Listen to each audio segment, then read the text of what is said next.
4623. That's 888-441-4623. That's the one boy band that I will say, dude, I'll stand up for Boys to Men every day of the week and twice on Sundays. Love those guys. I'm sorry, I gotta be honest with you. I'm just, that's not who I am. You guys know it. I do the show and I wear my emotions on my sleeve. I tell you the way things are. That's just the way I am. You can connect with us at OnSideRadio.com by sending us a text at 844-416-8123. The OnSide Zone with a big O. All right.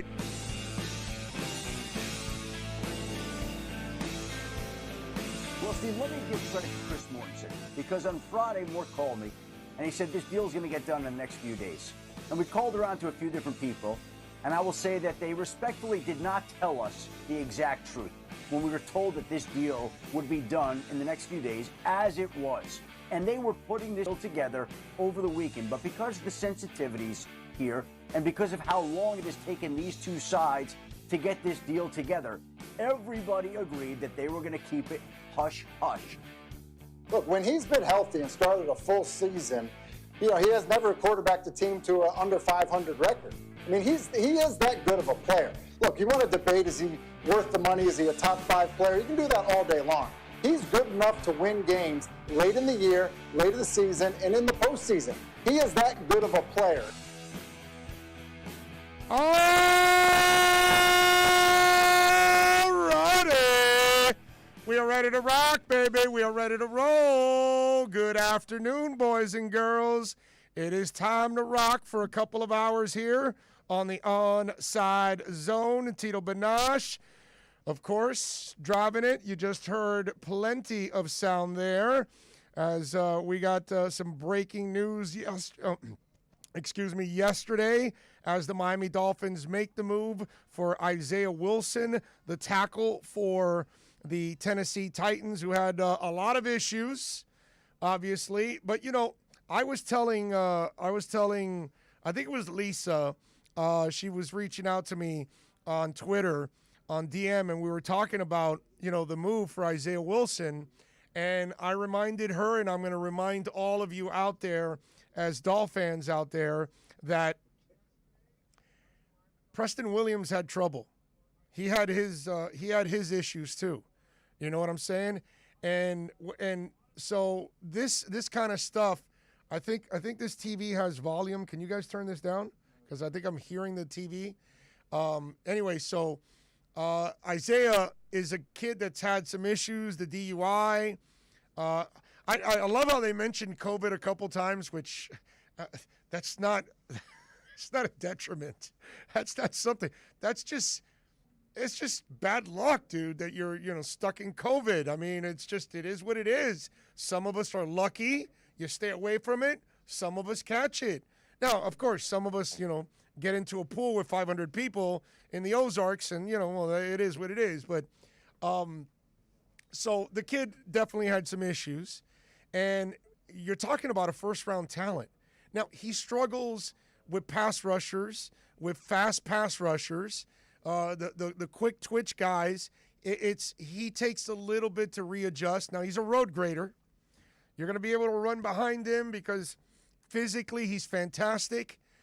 He's just got to he's a kid that's got to learn how to use his athleticism a little bit more. But again, we're talking about a kid. We're talking about a first-year player, and a first-year player that barely played. So this move by the Miami Dolphins is a reason why the Dolphins continue to play chess, and they are no longer playing checkers. And I love this move for the Dolphins because they can't lose at all. That's the beauty of this one. There's no losing here. They traded for Wilson, and they got a 7th-round pick in 2022 from Tennessee for taking Wilson, and his salary is what they're doing. And they traded back a 7th-round pick this year in the draft. I mean, ladies and gentlemen, when you're sitting there with 6th and 7th-round picks, okay, I know, once in a while you'll land a 6th or 7th round pick. No, don't even glorify them on that. Don't even do it. I'm just saying. Just saying, once in a while, you'll get a player in 6 or 7. But more often than not, you're not going to get a player. And more often than not, in the 6th or 7th round, you're finding a good backup maybe, or a good special teamer. That's really the upside. Yes, I know. Sometimes you'll end up with a player that ends up in the Hall of Fame or ends up in the Pro Bowl and all that. But more often than not, you're not. This is a first-round talent that you're giving up nothing. You're only giving up a 7th rounder this year to get it back next year. Okay, let's do it. I got no problem with that. And if you hit on it, okay, all of a sudden now, you've got yourself a first-round talent and you gave up nothing. That's what happened with Preston Williams, a kid that was supposed to go in the 2nd round and fell out of the draft. And Miami picked him up. Okay? I mean, and I know he's been injured, but he was a good find. And that's my point. This could end up becoming an incredible home run for the Dolphins. And if the kid is a knucklehead, you cut him and you lose nothing. You're only losing a 7th rounder until next year. You'll get it back after. So you're back to square one, as they say. But if somehow or another you end up getting a starter out of Isaiah Wilson, then you ended up giving up a 7th rounder for a starting right tackle? Are you out of your mind? Yeah, you make this move. Of course you make this move. I love this move. You can only win with this move. You can't lose. If he's a knucklehead, if he doesn't play well, you simply cut him. You get your 7th rounder back next year. So what you did was you got a tryout for a year. Like, where's the risk in this move? None. None. I saw some people talking yesterday on Twitter, the Dolphins are catching a falling knife with Isaiah Wilson's backtrack history. They can cut him for nothing. If they gave up a 2nd or 1st rounder or 3rd rounder, okay. Now we're talking. Now we're talking about risk, right? Now we're talking about you're trading away a possible starter in the draft for a kid that's got problems. Name the last issues. name the last 7th rounder to actually do something for the Dolphins. 7th rounder that did something for the Dolphins. No, I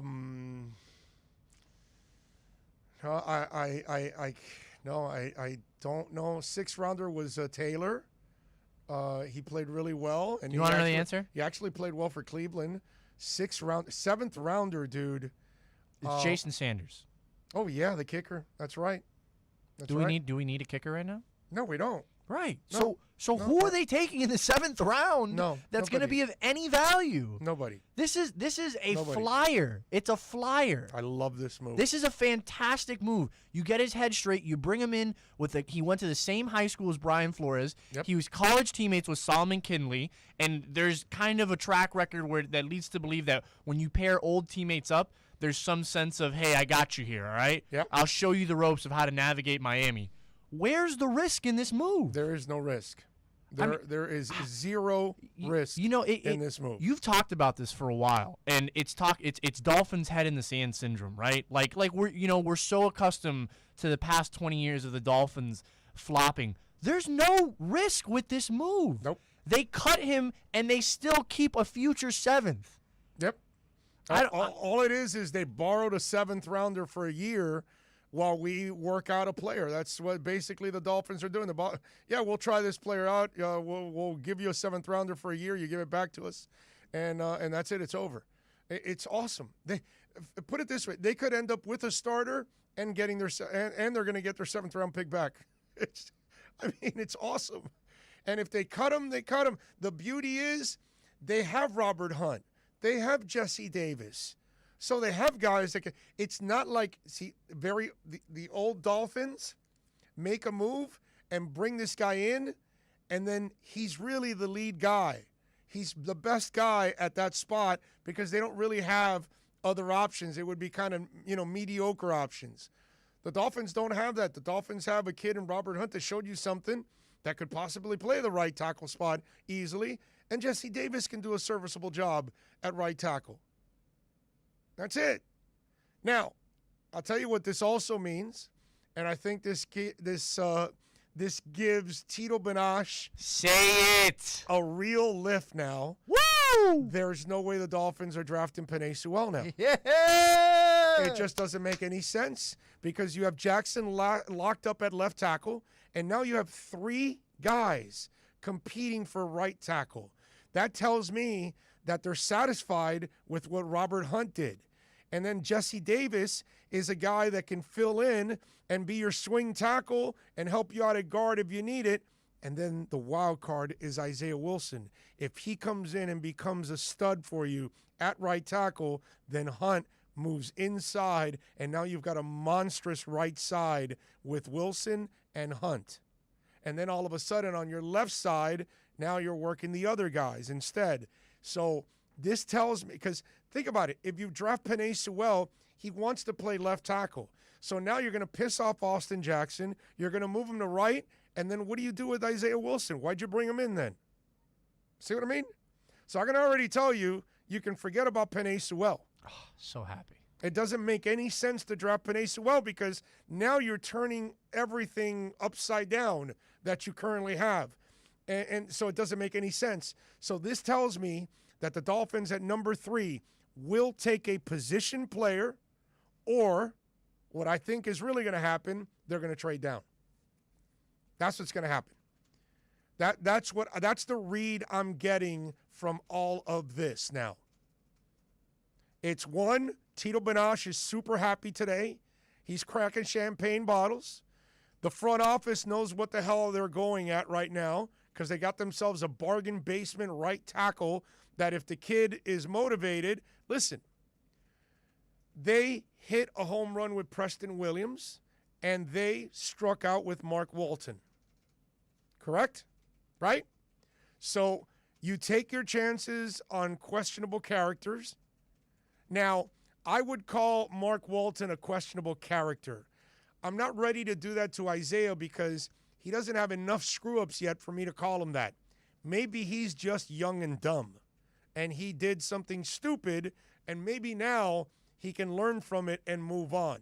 That's why I'm looking forward to having the conversation with John Michaels in our third hour, because I want to ask Michaels, what kind of a guy was this at Georgia? You know, what did you hear behind the scenes? And so that's very important. And trust me, they did their due diligence. Plus, like Tito mentioned, and any of you that read the articles, the kid went to the same high school as Brian Flores. So Brian obviously must have connections in that high school and must have found out about him there too. So they must have done enough due diligence, like Preston, that they said, all right, let's take this chance. Mark Walton had several arrests already when you got him. So you kind of knew what he was already. Oh, You know? something else to consider here. Yes, sir. He played 4 snaps last season. Yeah. And you know what those 4 snaps were in? Victory formation.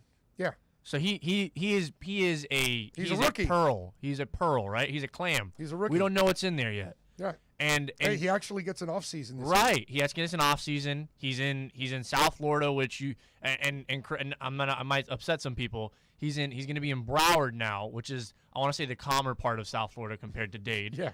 Right. He's got it, like you said, Brian Flores, both high school alumni of the same team. Solomon Kinley, college teammate. Like the Dolphins made this move because they feel like they can surround him with enough factors to get his head. Yeah, support group, right? Yeah. And here's the reality. He knows this is his last chance, right? Like all about the NFL is making that second contract. You don't get to that second contract, you're out. That's right.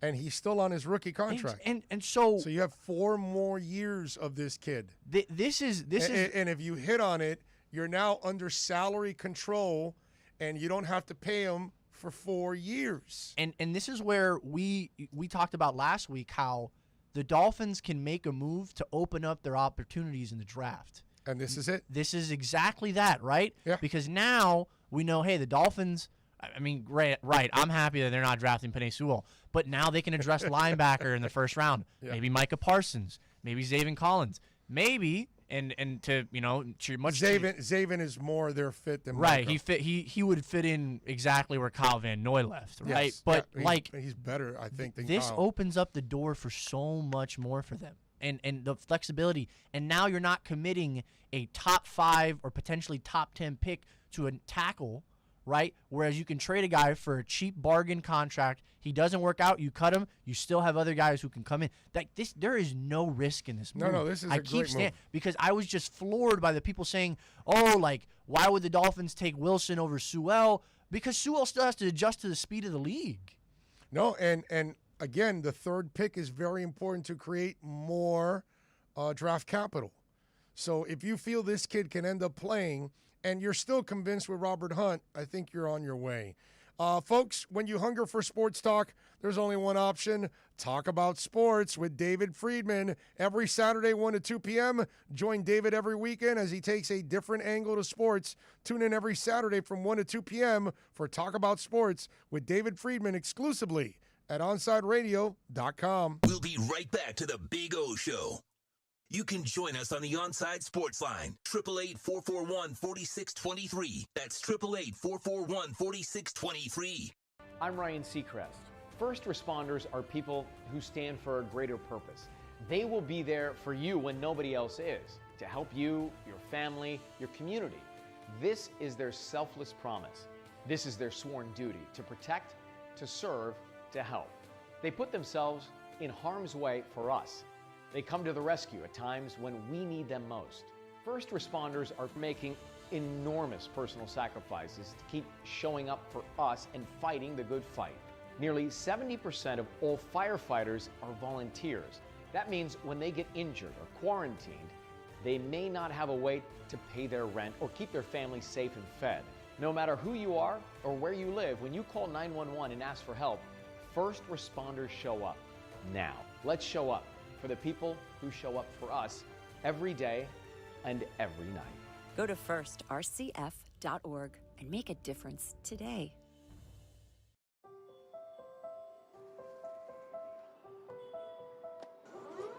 We live in challenging times, and we understand you have questions about how you're going to take care of your family and yourself. Well, you can trust the Publix is doing everything possible to help. Our stores continue to be open. We're busy restocking as quickly as we can. But please remember to think of others as you shop for the week ahead.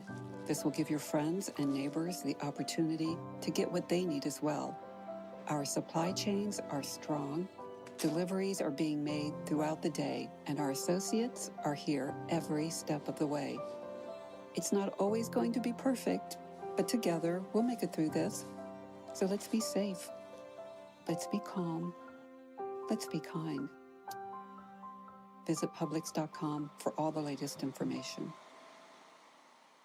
Take OnSide Radio everywhere you go with the MyTuner Radio app. Download the free app and listen to your favorite OnSideRadio.com host. Go to your app store, download MyTuner Radio, and search OnSide Radio, South Florida's sports station.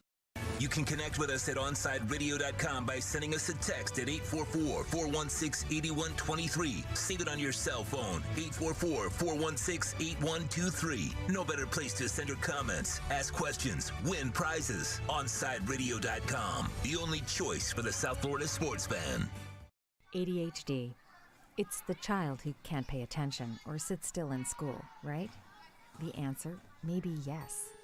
Attention Deficit Hyperactivity Disorder, or ADHD, can be complicated and it can last a lifetime. Living with a condition can sometimes be a challenge. It may take years to accept a formal diagnosis, and it's not always easy to find the right treatment plan. Did you know that up to 75% of children and adolescents with ADHD have at least one additional mental health condition that also requires a comprehensive approach to treatment? ADHD guidelines were recently updated to reflect the need to screen for associated disorders. Be sure to talk with your child's doctor about proper screening and visit more2adhd.com for additional information. That's more2adhd.com. This message has been brought to you in partnership with ADA, ACO, and CHAD.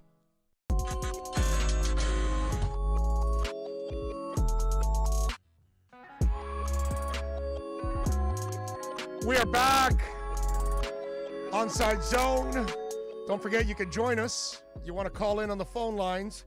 888-441-4623. That's 888-441-4623 on the phone lines. The text line always open, and that's 844-416-8123. That's 844-416-8123. You can reach out to us on Twitter, too, at Big O Show. If you're watching on YouTube, we got the YouTube chat board going on already. And don't forget, those of you on the YouTube chat board, subscribe, rate, review. Very important to subscribe. Very important to like. Very important to rate if you can. All of that stuff. Give us reviews. It's very, very, very important. So if you can, get it going. And we got to build it up to 1,000, which is a beautiful thing if we could get there. Herman Cueva's in the house. The Raging Dolphin Maniac has got nervous knees about the deal. Raging Dolphin Maniac, would you relax already, dude? Chill out, bro. There is no problem with this trade. They can't lose. Matt Walker, John Rouse, Hialeah Bread, Fins 1, Drew Boo, Rosendo Marco is in. Gus 1388, Julius 305. Let's see, who else do I see here? Part of this crazy-ass group that we got going on. Matthew Cheveres, also in the house. Let me see who I have not mentioned yet. Tremolio, also in. Troy Ortiz, there we go. Folks are chiming in. Thank you, as always.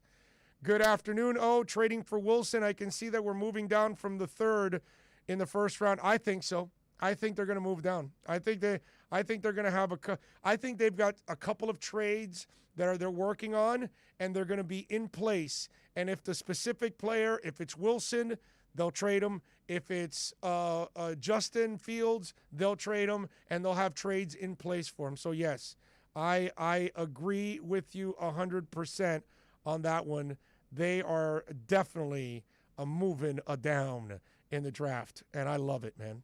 I love it. Acquire as many as you can. Wow, a big win trade for our Dolphins. Chris Greer with the wheeling and dealing under-the-radar moves with Flores' coaching style and the culture he has built.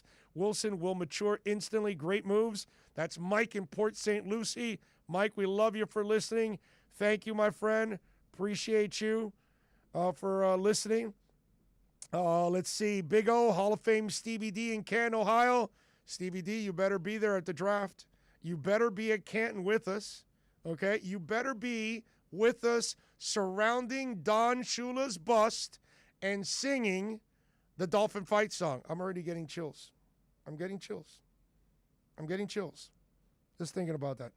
I'm imagining hundreds of Dolphin fans meeting us in Canton at 1 o'clock on Wednesday, the day before the draft, and we go in there calmly, decently. We don't do it like the idiots in the Capitol. We go in there like human beings. We gather around, and we sing the Dolphin Fight song, and that mother is going to go viral everywhere. So make sure. We'll be on SportsCenter or something. Nobody does stuff like that. We will. GME, Bitcoin soaring, and now Big O confirming no O-line in first round. Let's party, Tito. That's what Julius 305 is saying. You got it. Love you, Julius 305. What are your thoughts on Bucks tagging Godwin? Sucks for us. But that was always expected. Yeah, that was expected. Yeah. That was expected. I see some reporters saying not ideal for the Dolphins. I'm saying, what are you talking about? Yeah, that was going to happen anyways. Yeah. I mean, give me a break. The hell? Dude, the guy I want anyways is Allen Robinson. That's the guy I want, man.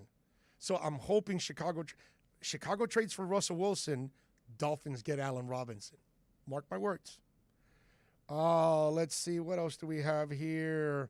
Ian from Brooklyn says, Big O, I'm with you, bro. We are trading down a few spots. Yes, sir. Yes, sir. Yes, sir. Thank you to those sending in a text. Thank you to those. We got some free agent news. Breaking news.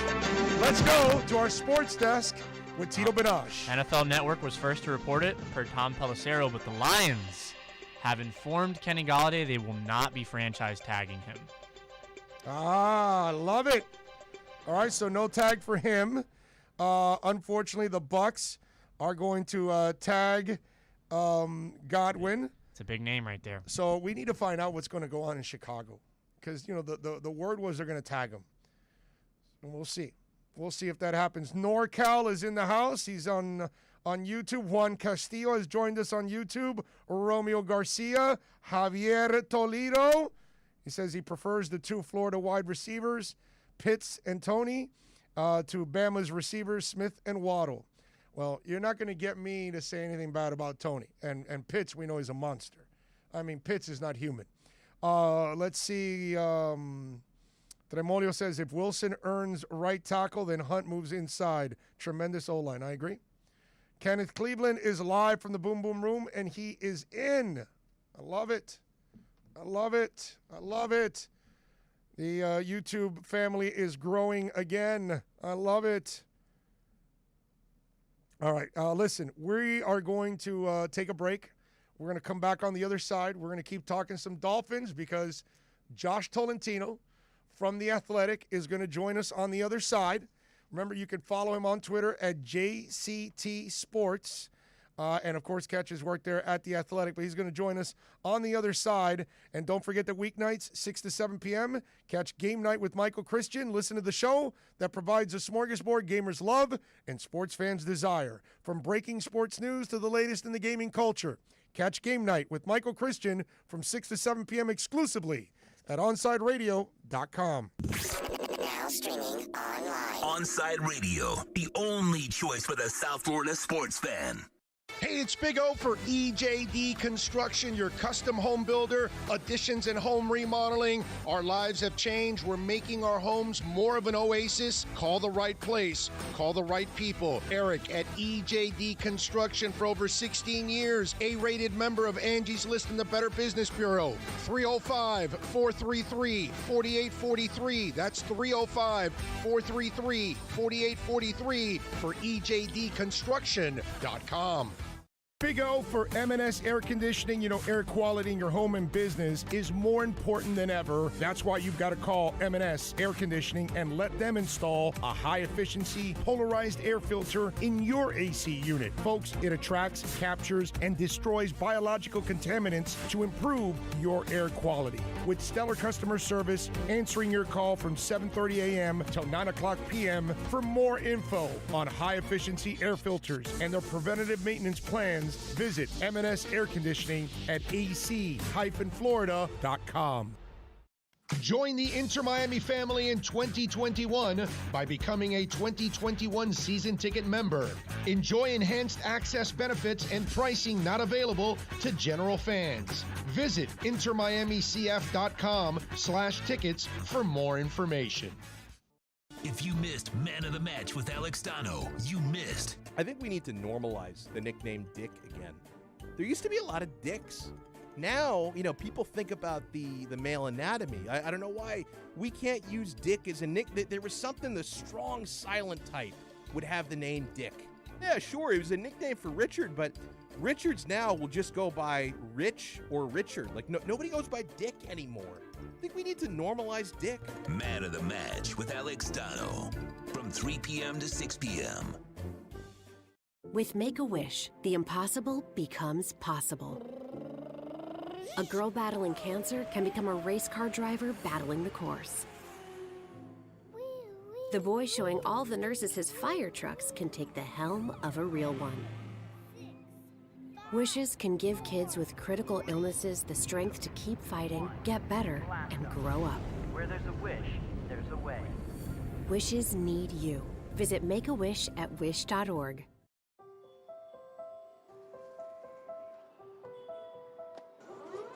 We live in challenging times, and we understand you have questions about how you're going to take care of your family and yourself. Well, you can trust the Publix is doing everything possible to help. Our stores continue to be open. We're busy restocking as quickly as we can. But please remember to think of others as you shop for the week ahead. This will give your friends and neighbors the opportunity to get what they need as well. Our supply chains are strong, deliveries are being made throughout the day, and our associates are here every step of the way. It's not always going to be perfect, but together we'll make it through this. So let's be safe. Let's be calm. Let's be kind. Visit Publix.com for all the latest information. Keeping you informed in the world of sports.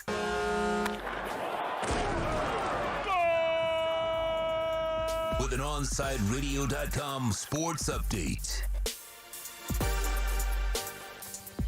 Miami Dolphins making news yesterday, trading for the 2020 first-round pick from the Titans offensive tackle Isaiah Wilson. In the trade with the Titans, they send over Wilson and a 2022 seventh-rounder, and the Dolphins only give up a 2021 seventh-rounder. Wilson only played 4 snaps in 2020 with the Titans, but had off-the-field issues that ended his tenure with Tennessee. Wilson attended Georgia University with fellow Dolphins guard Solomon Kindley. Staying in the NFL, Cowboys finally came to terms with quarterback Dak Prescott on a 4-year, $160 million deal. Dak's signing bonus is $66 million, the highest in NFL history, with a record $75 million due in year 1. Dak is coming off a shortened season where he broke his ankle, but was on pace for a 4,000-yard passing season. And the Florida Panthers are back on the ice tonight. They take on the Columbus Blue Jackets, as Vegas has the Panthers at a minus 130 favorite. Puck drop is at 7 p.m. With your Onside Sports update, I'm Tito Bonacci. Coming up next, it's more of the Onside Zone with the Big O right here, OnSideRadio.com. OnSide Radio, the only choice for the South Florida sports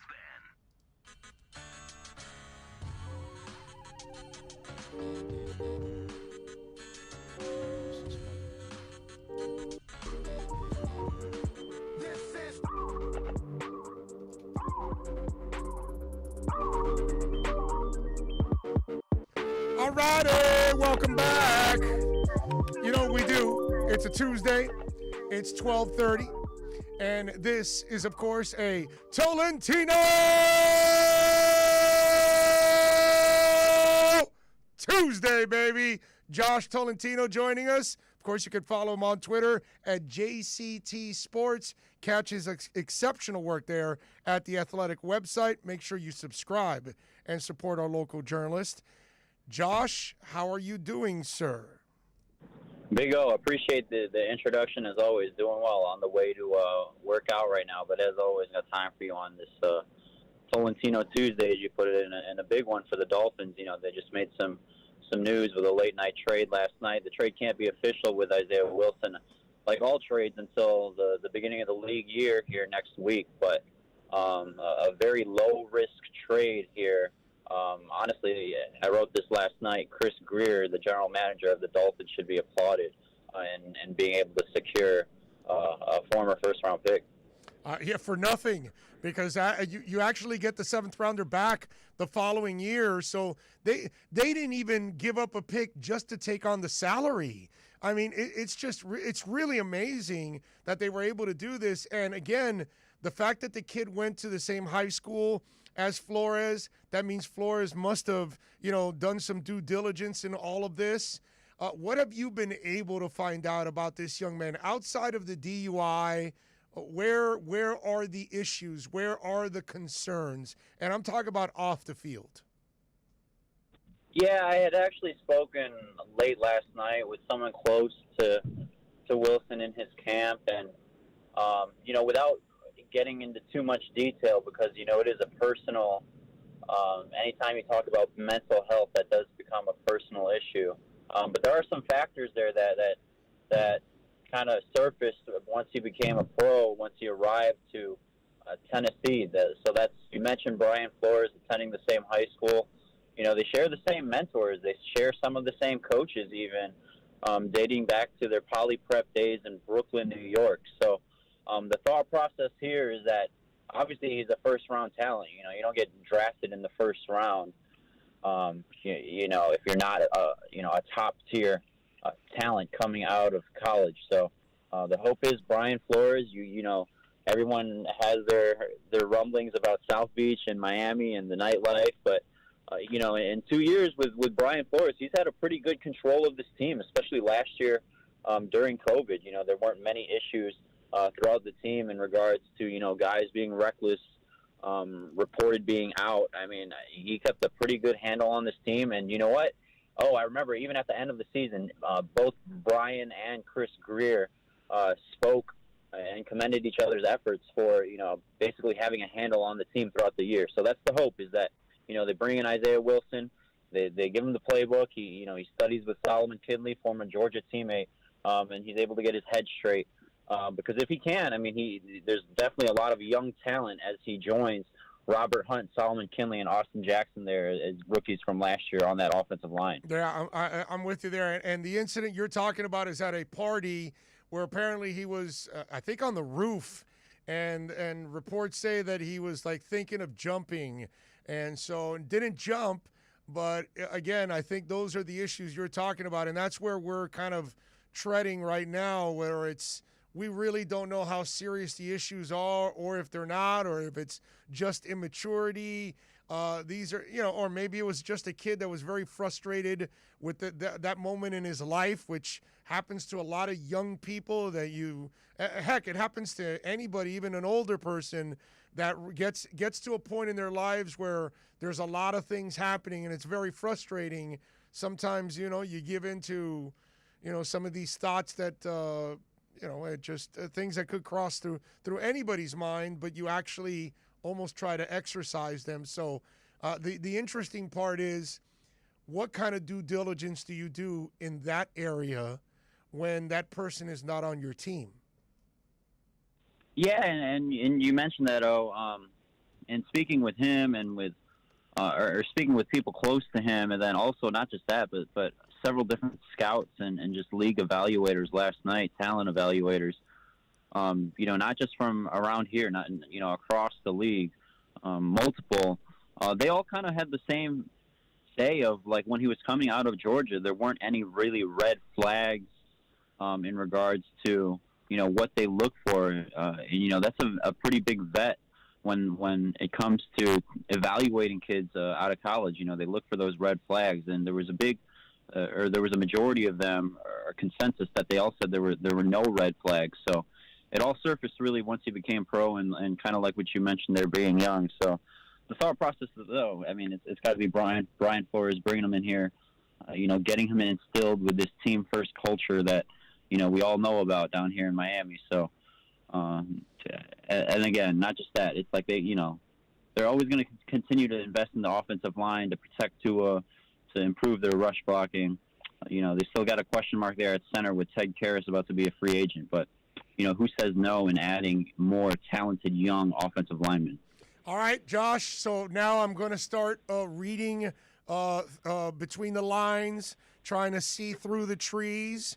So you tell me if you agree with me on this one. Dolphins are not drafting Penei Sewell whatsoever.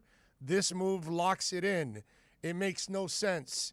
It makes sense to add Penei Sewell to any line. First, let me put it that way. But if you're doing this, then you're not doing that. Why? Because if you draft Penei Sewell, he's not going to want to play right tackle. He's going to want to play left tackle. So now you're going to piss off Austin Jackson, moving him to right, and now you're going to make Isaiah Wilson, Robert Hunt, and Jesse Davis all backups, or they've got to all move inside, and one of them, which I would imagine it's Jesse, becomes the swing tackle. Now all of a sudden you're trying to straighten out Isaiah Wilson's head, and before he even gets to straighten his head out, you're already telling him you can't play tackle, you got to play guard. To me, this tells me that instead of creating that mess, they're going forward with Jackson at left tackle and three guys competing for right tackle, and they probably feel that Robert Hunt is the lead dog and can do it anyway, but because Isaiah is so damn talented, maybe that guy gives him, some serious competition, and then you can move Hunt inside to right guard. To me, the trade today tells me that they're either drafting a position player, a skill player at 3, or they're trading down, which I believe it's the latter. They're going to trade down. Your thoughts on Penei Sewell, if he's available at 3 to the Dolphins, are the Miami Dolphins picking him after this trade? Yeah, you mentioned Robert Hunt really quick before we get into Panay. I think he did have a firm kind of advantage hold on that starting right tackle spot at the end of the season. He played in all 16 games. He started in 11 of them. That's pretty valuable experience, and his play was up and down like the rest of the offensive line and the rest of the rookies. But I thought Robert Hunt had a pretty good advantage heading into the offseason, heading into this upcoming training camp on that right tackle spot. Obviously, you've got Jesse Davis, who I think is the best sixth offensive lineman you could have. I mean, he's capable of playing all 5 positions. You mentioned him, being the swing guy, but adding Isaiah to the picture, I really do think that they're just investing in the young talent. But to a point, like what your question is about Panay.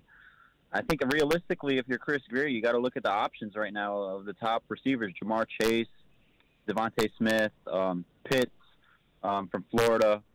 Obviously being a tight end, but you got to look at those 3. Jalen Waddle in that mix, and see who wants to trade up and get that number 3 pick. If I'm Chris Graham, handling all those phone calls and seeing who wants the number 3 pick to realistically, take a Trey Lance there or whichever quarterback is going to be available, because there are a lot of teams needing quarterbacks, and obviously there's 4 identifiable top talent quarterbacks in this draft. So, Chris Grier, you got to pick up the phone and handle all those requests. So you agree with me? Penei Sewell will not be a Miami Dolphin.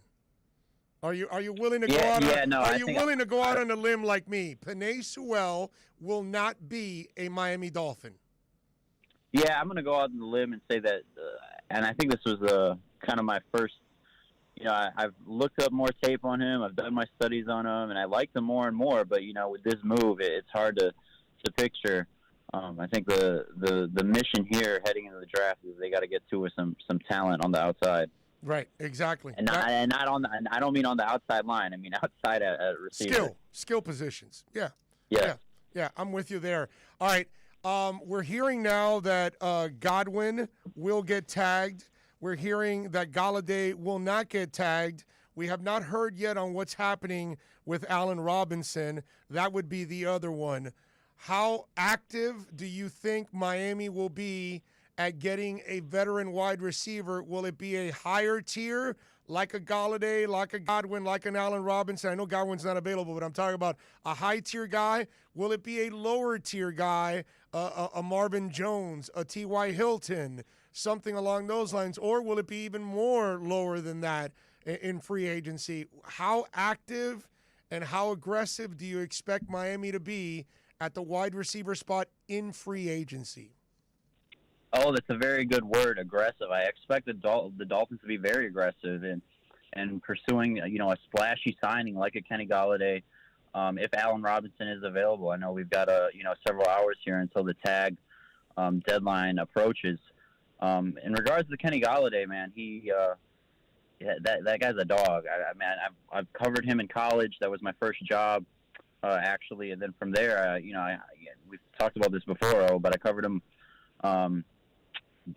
Being on the Packers, and the Packers played the Lions twice a year, and I remember a play vividly. That Kenny Galladay, he outmuscled.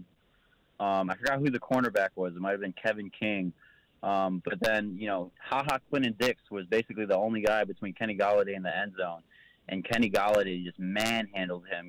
The one of the meanest stiff arms that you'll ever see, and it's like, man, this dude can play. I mean, he's averaged, I think his career average is about 16 yards after the catch. That's exactly what the Dolphins need, and, they need that yards after the catch. They need the downfield threat. He's a good fit for that. Obviously, Allen Robinson, another talented guy. Corey Davis, is, from the Titans, is another guy to look at. And then you look at the middle tier guys, Curtis Samuel, Will Fuller, T.Y. Hilton, we've talked about him before, Marvin Jones. And then even the bottom tier guys, like what you're talking about, the Golden Tates, the Rashard Higgins, the Josh Reynolds. I mean, this is a very talented wide receiver free agency class. Not this much talent usually hits the market in such a big spurt. So even if the Dolphins do aim high and they don't get a Galladay, they don't get a Obviously, they're not going to get Godwin if they don't get an Allen Robinson. I mean, there's definitely talent to pick from. So I do expect the Dolphins to be very aggressive in pursuing, adding more talent to that, those outside XYZ receivers. I wasn't planning on asking you this, but I'm looking here on the chat board on YouTube, and I've seen this question actually asked several times to me on Twitter and different platforms. I have not answered it yet because I don't think it's that easy as people make it out to be. But I'm going to ask you because maybe I'm wrong, and it won't be the first time. A lot of people are asking me, why don't the Dolphins trade Devontae Parker? Personally, I think it's really hard to trade Devontae because he's so injury prone. You're really not going to get much in return. You're going to get some kind of a third-day pick, and you're better off gambling, keeping him, and playing him and taking a chance because the upside is better than the downside of a late-round pick. Do you agree with me on this? Yeah, definitely. I mean, and the other thing is, like, I really do think that the Dolphins are invested in Devontae, and I know, he's had those tight muscle issues in regards to his hammy that held him out a couple games, and, that was even an issue after the New England game that he sat out the second half of the week 1 game in New England, and you thought, man, here we go again. But the Dolphins are pretty high on Devontae. I mean, that's why they gave him the contract, and I just don't see them trading him. I mean, he's their number 1 guy right now. He missed some games late in the season, but regardless, he was their clear number one wide receiver. You talk about wide receiver talent on the Dolphins. They've got plenty of talent, but they had no proven guys outside of Devontae. He was literally their only number 1 guy whenever he was out on the field. So I think that'd be silly if that idea ever came about. All right. Is there any other cuts you think looming right now? Because I know they're not really committed to a whole ton of contracts that they've got to unload, but obviously the Van Noy move was something that they felt they needed to make in order to be aggressive, I think, in free agency. Is there anybody else right now that you think might get cut this week? They definitely have a few cap casualty candidates, mainly being in the secondary. Bobby McCain, they could save some decent money if they cut him. The thing with Bobby, though, is that, he's been basically an okay, decent safety. He just isn't the game-changing type player in regards to interceptions, pass deflections. He's a very good communicator there on the back end. He's got some wrap-up tackling ability, but in regards to making plays in the air, what you look for from a game-changing safety, I just don't think he's showed the ability to bring that on a consistent basis. If the Dolphins want to improve at safety, and they're pretty high on Brandon Jones, the pick from last year out of Texas, he was terrific. They can go that route. So, but him, I know I'm really high on Eric Rowe, and I'd be, if I'm a Dolphins fan, I'd be disappointed if they cut Eric Rowe. He's another cap casualty candidate. Clayton Fedulum, got a 2 years, I think, left on his contract, 1 year or 2 years. But they can save a small amount if they get him. But I wouldn't be surprised if there at least one more. I mean, they're trying to position themselves to be able to sign, some of these top guys. They definitely expanded some room by cutting Van Noy. So I would not be surprised if there was, one more surprise one left here over the next week. Josh, the only reason I would disagree with you at all on the McCain one is that this team, especially this coach, they value versatility. And Bobby is playing out of position and done a decent job.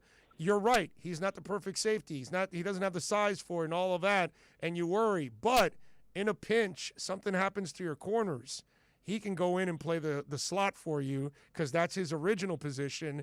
And versatility is so important to this franchise and to this coach that they demand that from their players, that they be flexible, that they want to be, Swiss Army knives. We understand Minka didn't want to be that, but they want that from as much as their players. So that's why I think the Bobby McCain one, he's a little bit more valuable than people give him credit for because of his corner skills. Yeah, 100%. I mean, that's another consideration you have to think about when you mention his stats and his play, is that he's not a traditional safety, and not not just that, they've asked him to play the deep cover spot. So, like what you mentioned, he's originally a slot guy, and they want that versatility in their secondary. Not just that, obviously, when they parted ways with Raekwon McMillan, I mean, they want those linebackers who can defend the pass, who can also stop the run. So they like versatility all around. And Bobby, to the position they're asking him to play, he doesn't bring much flash in regards to those interceptions and such. But hey, that's why you got guys like Xavier Howard. I'm with you there.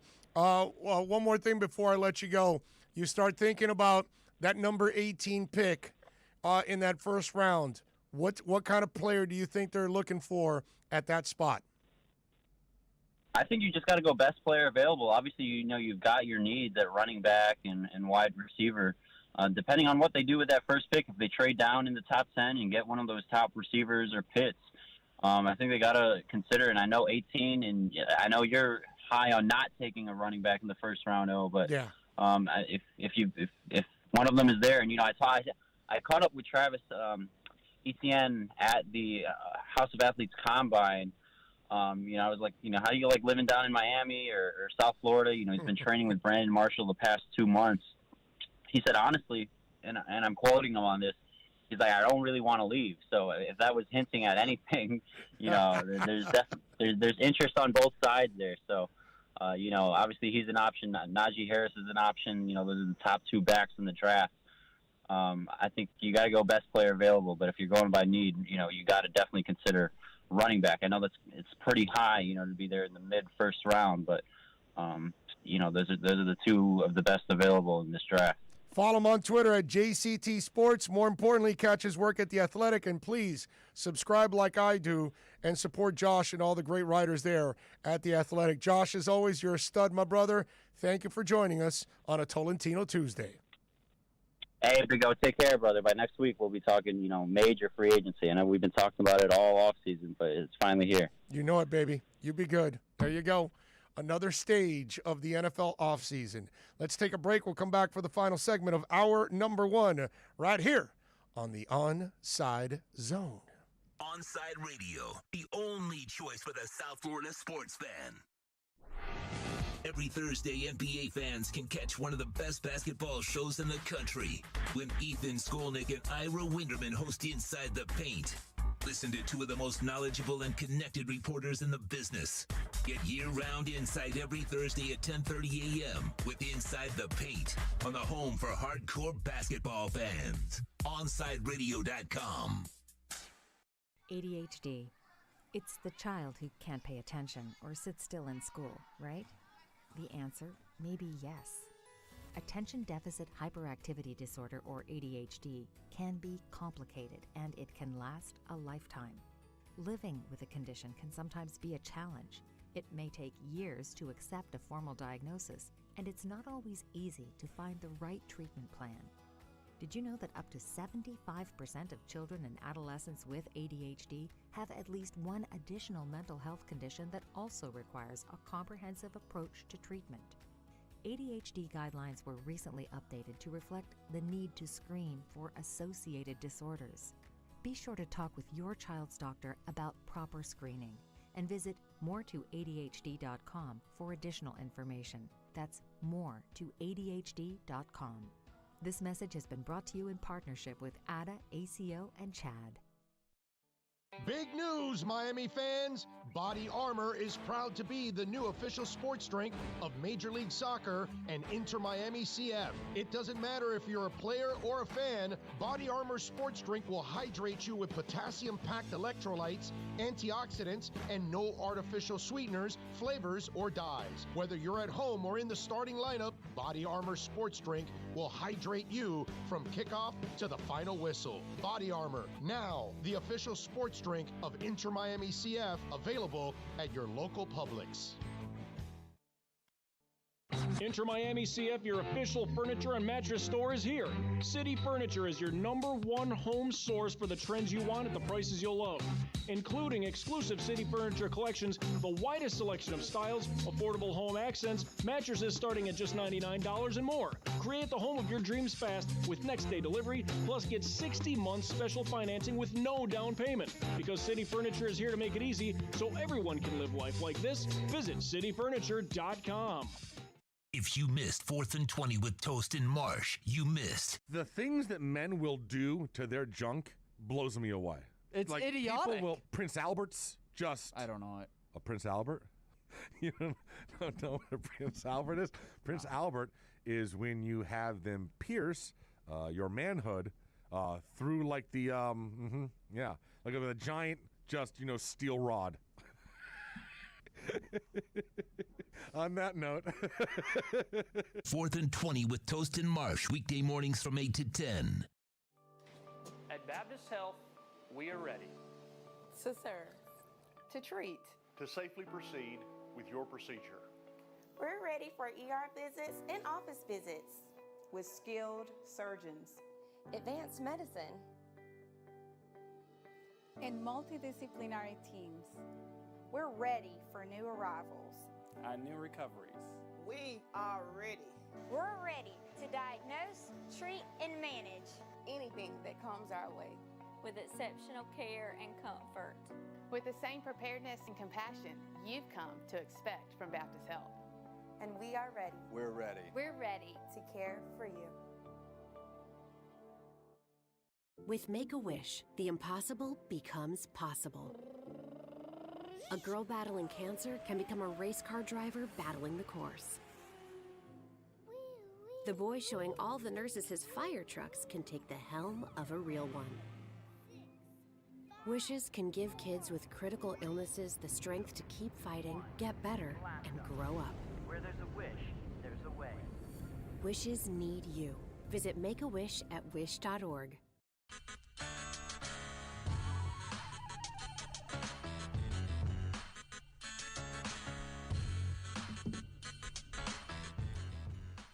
All righty, final segment of hour number one. Man, this first hour went by like super fast. Ira Winderman is set to join us in hour number two at 1:34. He'll join us for the accurate Pembroke Pines Miami Heat report. At 2:34, we'll talk to my man John Michaels. He has been watching Georgia football for a long time, even though he's a Dolphins fan. He watches a lot of Georgia football because he lives in Atlanta and works on an Atlanta station. So I think he works at the station that covers actually or carries the Georgia football team. I know that back in the day when I used to go always to the SEC media days, I always used to run into John all the time, and he was, they're covering all the coaches. So we'll talk to him about Isaiah Wilson. We'll get his thoughts on what kind of a player he thinks Isaiah Wilson is, could be. Again, it's a little bit more about him physically also overcoming or mentally overcoming, immaturity too. So we'll see how this young man develops. But John will join us at 2:34. So we have got a loaded program left for you guys. We'll take your calls when we come back on the other side. We'll answer your texts on the text line at 844-416-8123. Of course, you can reach out to us on the YouTube channel. You got a question, you can chime in there. Don't forget, folks, that OnSide Radio gives you a ton of options to listen to the station. You can now download free apps from Podbean, Radio.net, Simple Radio. Download any of these free apps and listen to your favorite OnSide Radio host. Visit our website at onsideradio.com to find all of these links. OnSide Radio, the only choice for the South Florida sports fan. Welcome to OnSideRadio.com. Broadcasting from South Florida to the world. No station in South Florida provides more live and local sports talk. This is like rock and roll with no music. Follow us on social media at OnSide Radio. Hey, it's Big O for EJD Construction, your custom home builder, additions and home remodeling. Our lives have changed. We're making our homes more of an oasis. Call the right place. Call the right people. Eric at EJD Construction for over 16 years. A-rated member of Angie's List and the Better Business Bureau. 305-433-4843. That's 305-433-4843 for EJDconstruction.com. Now streaming online. OnSide Radio, the only choice for the South Florida sports fan. Time to get in the zone. The OnSide Zone. Cool. And look, man, I don't care if you're my wife. If I don't agree with you, I'm going to say it. You know what I mean? The OnSide Zone. He's a liar. And there's nothing new about that. He's full of crap. If you're believing that, I got a bridge in the Keys. It's the one on the right side. Just want you to know, when you're going south, you'll see the smaller bridge on the right. I've got that one for sale if you're interested. You can join us on the OnSide Sports Line, 888-441-4623. That's 888-441-4623. That's the one boy band that I will say, dude, I'll stand up for Boys to Men every day of the week and twice on Sundays. Love those guys. I'm sorry, I got to be honest with you. I'm just, that's not who I am. You guys know it. I do the show, and I wear my emotions on my sleeve. I tell you the way things are. That's just the way I am. You can connect with us at OnSideRadio.com by sending us a text at 844-416-8123. The OnSide Zone with a big O. All right. Digging in against a terrific offensive team, too. Georgia State can score, but tonight is App State's night as they embrace the season. They didn't waste it. Appalachian State, for just the third time in program history, is going dancing.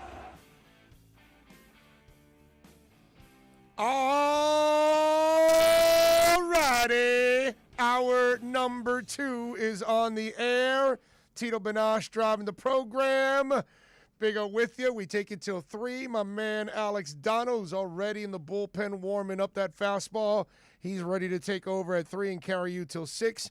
The stud that is Michael Christian will then take over and go from 6 to 7 on a beautiful Tuesday. Looking out there at the sky, we are in a high above the Inter Miami Stadium or the Fort Lauderdale Fortress, and we're overlooking that beautiful Broward skyline. Hope you all are doing well wherever you're at in this world, since we got plenty of people listening locally, but we know we got folks nationally and worldwide, either watching on YouTube, downloading, subscribing, all that stuff, checking out the podcast. And thank you all, however it is you support us. Those of you watching on YouTube, make sure you give us the like. Smash that like button, man. All right? Smash the subscribe button. Smash the little alarm so you can get the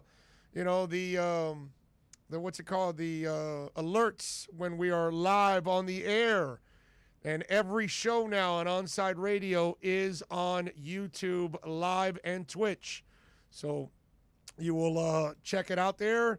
We were like testing last week. Now we're kind of full go, and you can catch each individual show too. So it's a beautiful thing, growing step by steps. We got high praise this morning from President of Kane's Twitter. Oh, did you see who gave us a little praise? No, who was it? Cutler Ridge Laz. Oh, I love Cutler Ridge Laz. Yeah. Cutler Ridge Laz, please find me a puppy, a golden retriever puppy, please. It has to be a golden retriever. Does anybody out there, you got a lot of golden retrievers? I want to adopt a golden retriever puppy. I'm not paying $2,000, bro. I've adopted my 4 dogs. I'm not, you can give a couple $100 because people have been taking care of the dog and all that stuff. But I am looking for a golden retriever puppy. So Laz gave us love, huh? Yes, he did. He's president of Kane's Twitter. I know he comes on all the time with Toast and Morris. He does. He was on today. He said we are his new home. That's what he said. Damn right. Well, we should be everybody's new home. I mean, it's not every day you get compliments from President of Kane's Twitter, man. That's right. That's right. And plus, we're the only station locally that's on from 8 a.m. to 7 p.m. live. Live. Right. Okay? Live. And we're the only station in town that is live Saturdays, 8 a.m. to 4 p.m. Yeah, we're live. We have all kinds of shows. Great shows on Saturday. On Sunday, we got 2 great shows from 7 a.m. to 11 a.m. No South Florida sports station does live and local 7 days a week. We're the only ones. So I think South Florida fans, the only place where you get a Marlins show is here, along with a wrestling show, along with a Panthers show, along with soccer shows. I mean, a gaming show. Where the hell else are you going to get that? And then all kinds of talk. We take care of everything, man. It's we're actually like a real sports station. So everybody should make us our home, man. Make us their home, which is a beautiful thing. GP Trap says, Big O, just coming home from my colonoscopy. It's a little too much information, bro. Sick, man. I hope you're doing well, bro. Thank you for that update. Yes, that was deep. Thank you. The Raging Dolphin Maniac says the Steelers are trending down and we are rocketing upward. Yeah, well, Minka bitch can enjoy that. Tremolio says, I live in Cali. I watched Breeze rookie season in San Diego, 2 games live, 1 against the Finns. Trust me, Tua looked way better than Breeze's rookie season. Amen to that. Amen to that. They're prisoners of the moment, and they kind of overreact about all of this. I'm telling you, the Tua they see this year, people are going to go, wow, how come he didn't look like that last year? Well, dude, he had no offseason. He was repairing a hip. What the hell do you want him to do?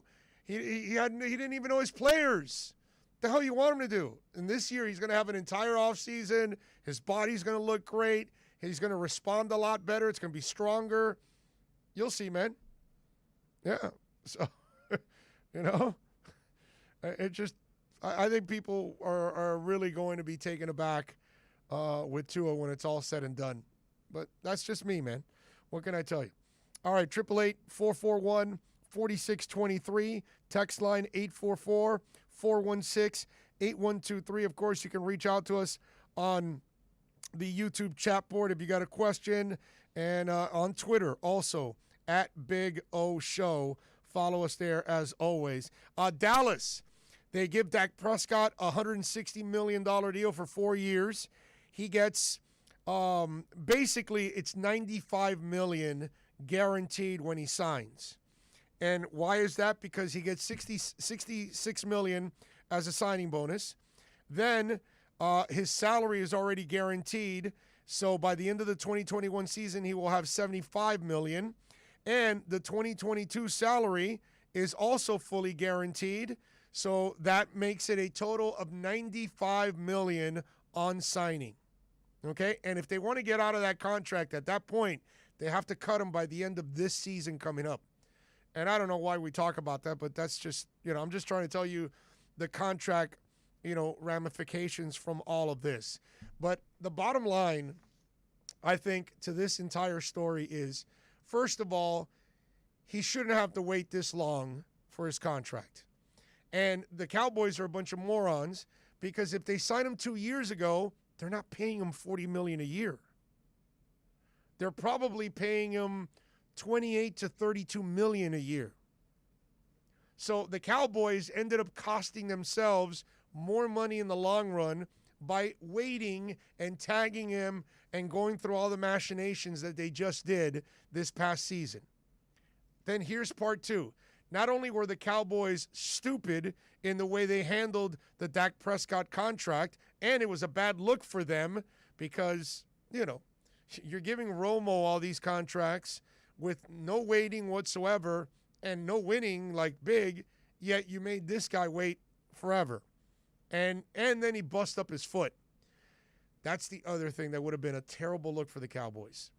If they don't sign Dak to a contract, and after all of this, they draft him in the 4th round, the guy develops into a franchise player, you never pay him, he breaks his foot playing the game. And by the way, he has carried himself with the utmost class throughout all of this.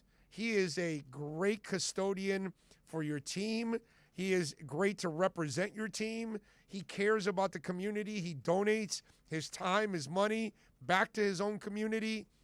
This guy is exceptional. And I get that he hasn't won anything, but that's not his fault. It's the Cowboys' fault. Dak can't play defense, dude. He can't. I'm sorry. But if you're throwing for 5,000 yards and a bunch of touchdowns, you're kind of doing your part. But if you can't rush the passer and you can't stop passes, then it's watching Marino. Was it really Marino's fault why the Dolphins didn't win anything big? No, unfortunately. Rest in peace. I'm sorry, but it was Shula's fault. He never got the defense and he never got the running game. What do you expect? 13 to carry you? Joe Montana won all those championships because he had an offensive line, had a running game, had a defense. You know what I'm saying? Terry Bradshaw won all of those. Tom Brady doesn't carry people by themselves. He's got defenses playing the game.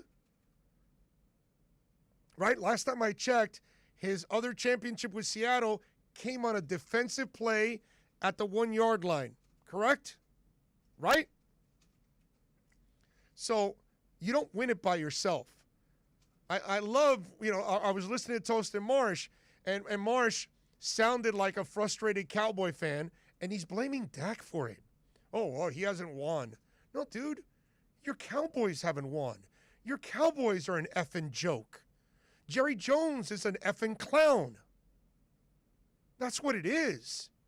Has nothing to do with Dak. It's not his problem. It's not Matt Stafford's problem that the Detroit Lions suck. I'm sorry. It wasn't Steve Bartkowski's problem that Atlanta sucked. It wasn't Doug Williams' problem that Tampa Bay sucked. And Doug Williams is not like a Hall of Fame quarterback, but he was a good quarterback, and he goes to Washington and wins a title. Because you can't do it by yourself. I'm sorry. That's the reality, dude. So the market dictates what you got to pay. And whether you like it or not, you're going to pay $7 to $10 million for a backup quarterback. Whether you like it or not, if it's a decent quarterback, you're paying $25 million a year. If it's an elite quarterback, you're paying $35 to $45 million a year. That's just the way it goes.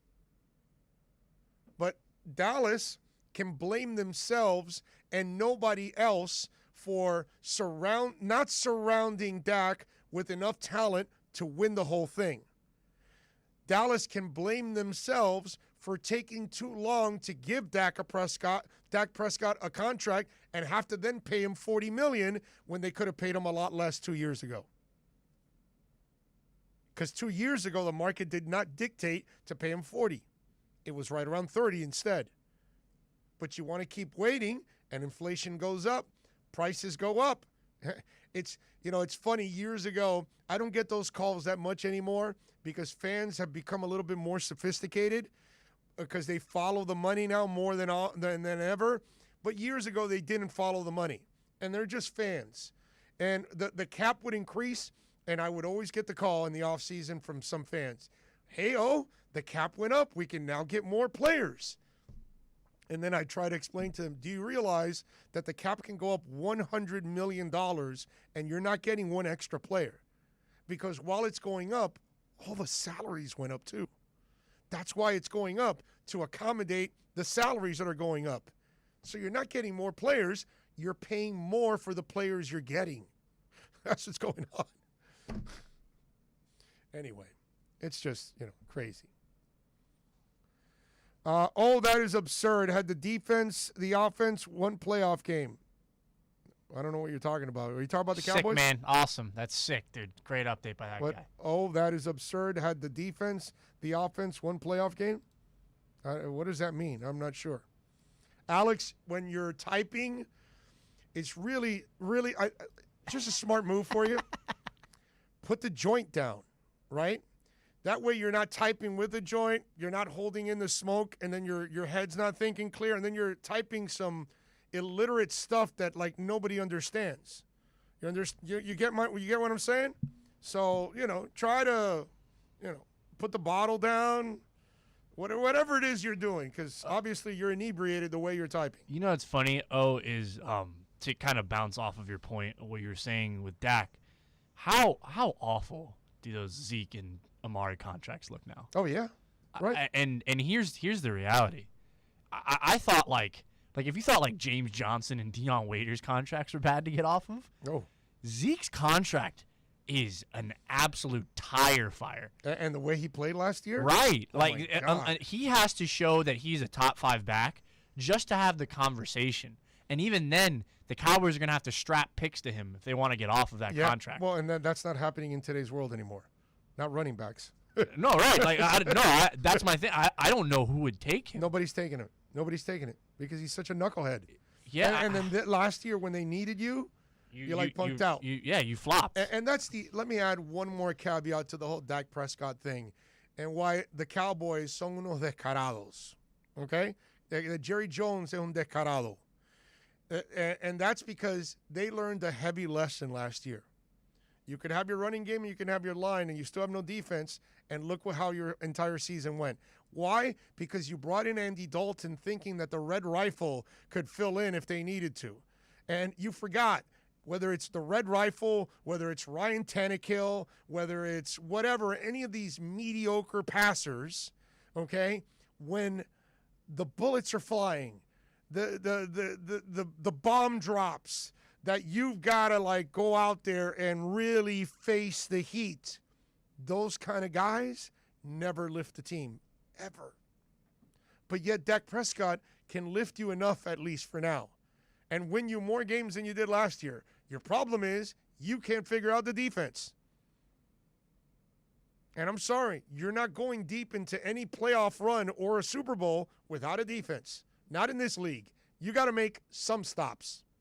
The Cowboys can't make any stops. Okay? It's an absolute joke. And they got what they deserved here on this one. And because they were stupid, they ended up paying more in the long run. You can now watch, by the way, OnSide Radio daily by subscribing to our YouTube and Twitch channels. Search OnSide Radio, log on, subscribe, rate, and review. OnSide Radio on YouTube and Twitch. OnSideRadio.com, South Florida's home for real sports talk. We'll be right back to the Big O Show. You can join us on the OnSide Sports Line, 888-441-4623. That's 888-441-4623. She's kind of a big deal. Some people like to say it's only because of how she looks. She sticks her tongue out a lot. But there's just something about her that makes people do crazy things, like get tattoos of her face, or wait in line for hours just to say hi. Lil Bub is a 2-year-old cat, an Instagram celebrity with a following bigger than some 90s television stars. And it all started because she was adopted. You can't buy a best friend like Lil Bub, but you can adopt one. Help us save them all at bestfriends.org.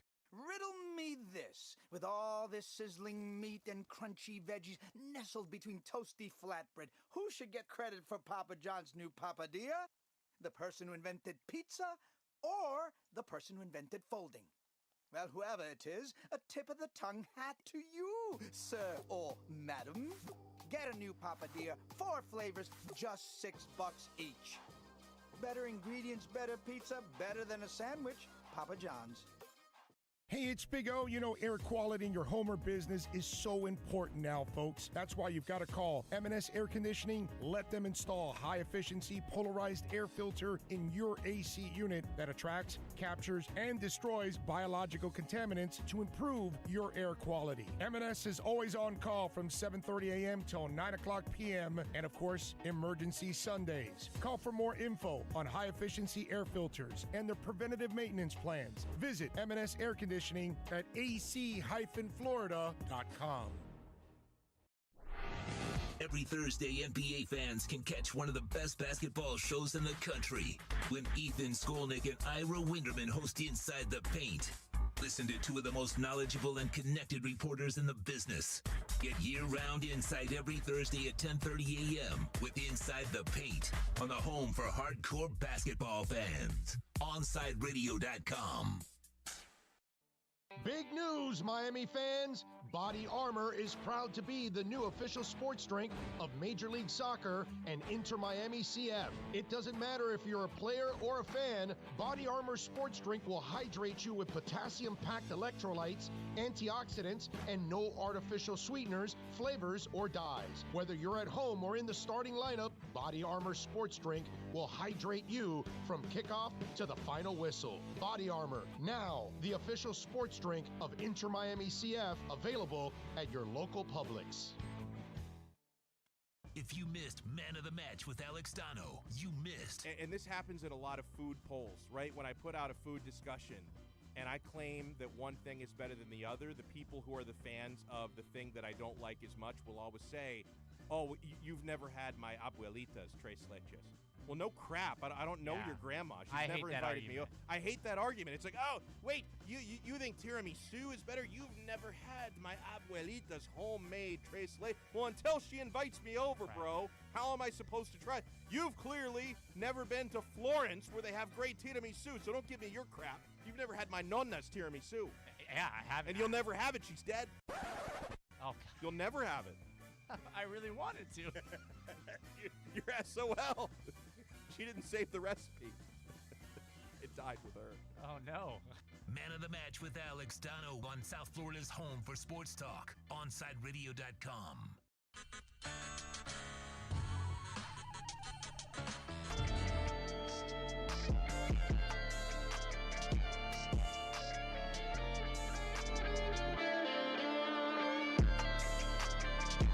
I see Raging Dolphin Maniac on YouTube says, what I love most about Flo is that he isn't afraid of making changes if something isn't working. And let me tell you something, Raging, that is a great point on your part, and it's also a great strength of Brian Flores and Chris Greer. Because think about it. You make the move for Kyle Van Noy, and Kyle Van Noy doesn't think he's going to be here for a year. He thought he was going to be here at least 2 more years. 2 years, I'm sorry. Last year and this year coming up. The following season after this, he had that offseason, they had an option to get out. And if he's playing well, he plays that 3rd season, but he was never going to see the 4th season. So he was hoping he was going to get at least 2 to 3. But they realized that the cap issues, everything else, and they don't hesitate, man. And if the offensive line coach isn't working 2 years ago, they don't waste time. They make the change. And if they're not happy with this offensive coordinator, then they make a change. You know what I mean? I love it, actually. We had a franchise for many, many years that was afraid to make changes. And when they actually had a decision that they made, and if it wasn't a good one, they still tried to justify it by continuing down the same path until it got so obvious that or embarrassing that they had to make the change. These guys don't wait till it gets embarrassing. If it's not working, they say, dude, we're moving on. If you don't fit, we're cutting you. If you don't want to be here, we're trading you. They're not going to, oh, Minka, listen, Ross talks with you. Flo talks with you. Chris Greer talks with you. Minka, you still want to be a little bitch? All right, then get the F out of here, bro. And you move on. And they won 10 games without Minka. And last year, the year before, they won 5 without X, their best player, when they had no talent. So that is one of the strongest traits that they have, that even if they make a mistake, they're not going to keep riding the mistake. They're not going to keep throwing Jamar Fletcher out there when he can't play. They're not going to keep playing Jerry Wilson when he can't play. You understand what I'm saying? You remember those days? Right? Let's justify it. Ryan Tannehill can't get you over the hump. Let's keep playing him. No competition. Those days are done, dude. If you don't fit, if you don't want to be here, if you're not good enough, if you're a pain in the ass, get the F out. And I love it. So I'm with you, Raging Dolphin Maniac, on that one. And and if they see that they've got to make a tough decision also with Kyle Van Noy, but they obviously are, their vision is something past it, they do it. Isaiah Wilson, okay, he's had some troubles, but we're not paying anything for him. The only thing we're giving up, a small little piece, is cap space, because you did inherit a first-round talent, so he's got a first-round salary. You don't have to pay the bonus because Tennessee already paid the bonus, so you win there. So all you have to do is pay a salary, which I'm sure it's a couple $1 million because it's a first-round pick. So that's what you're giving up for a year maybe if he's any good. Hell, if he's a disaster all offseason and in training camp, you cut him before the season starts and you never paid him a penny. I think they'll know what they have in him by training camp. Yeah, right? exactly. Like they're not. If they get the sense that this guy's not taking this seriously, Tito, you will know by the end of training Yeah, camp in the we'll preseason. know, yeah. Because if he doesn't play, they'll cut him. if he's constantly sitting down, if he's not doing the job, if he's getting beat, then they'll say, get the F out of here. Right. Because we have a guy that says, get the F out of here. Here's to add more fuel to that fire of your argument, where they know when to cut off, when to cut bait with something that's not working. I mean, Flores fired his offensive line coach, Chad O'Shea. Yeah, no, that's his offensive coordinator. Yeah. But the offensive line coach. Yeah. What was it? 2 months into the job? I don't even think it.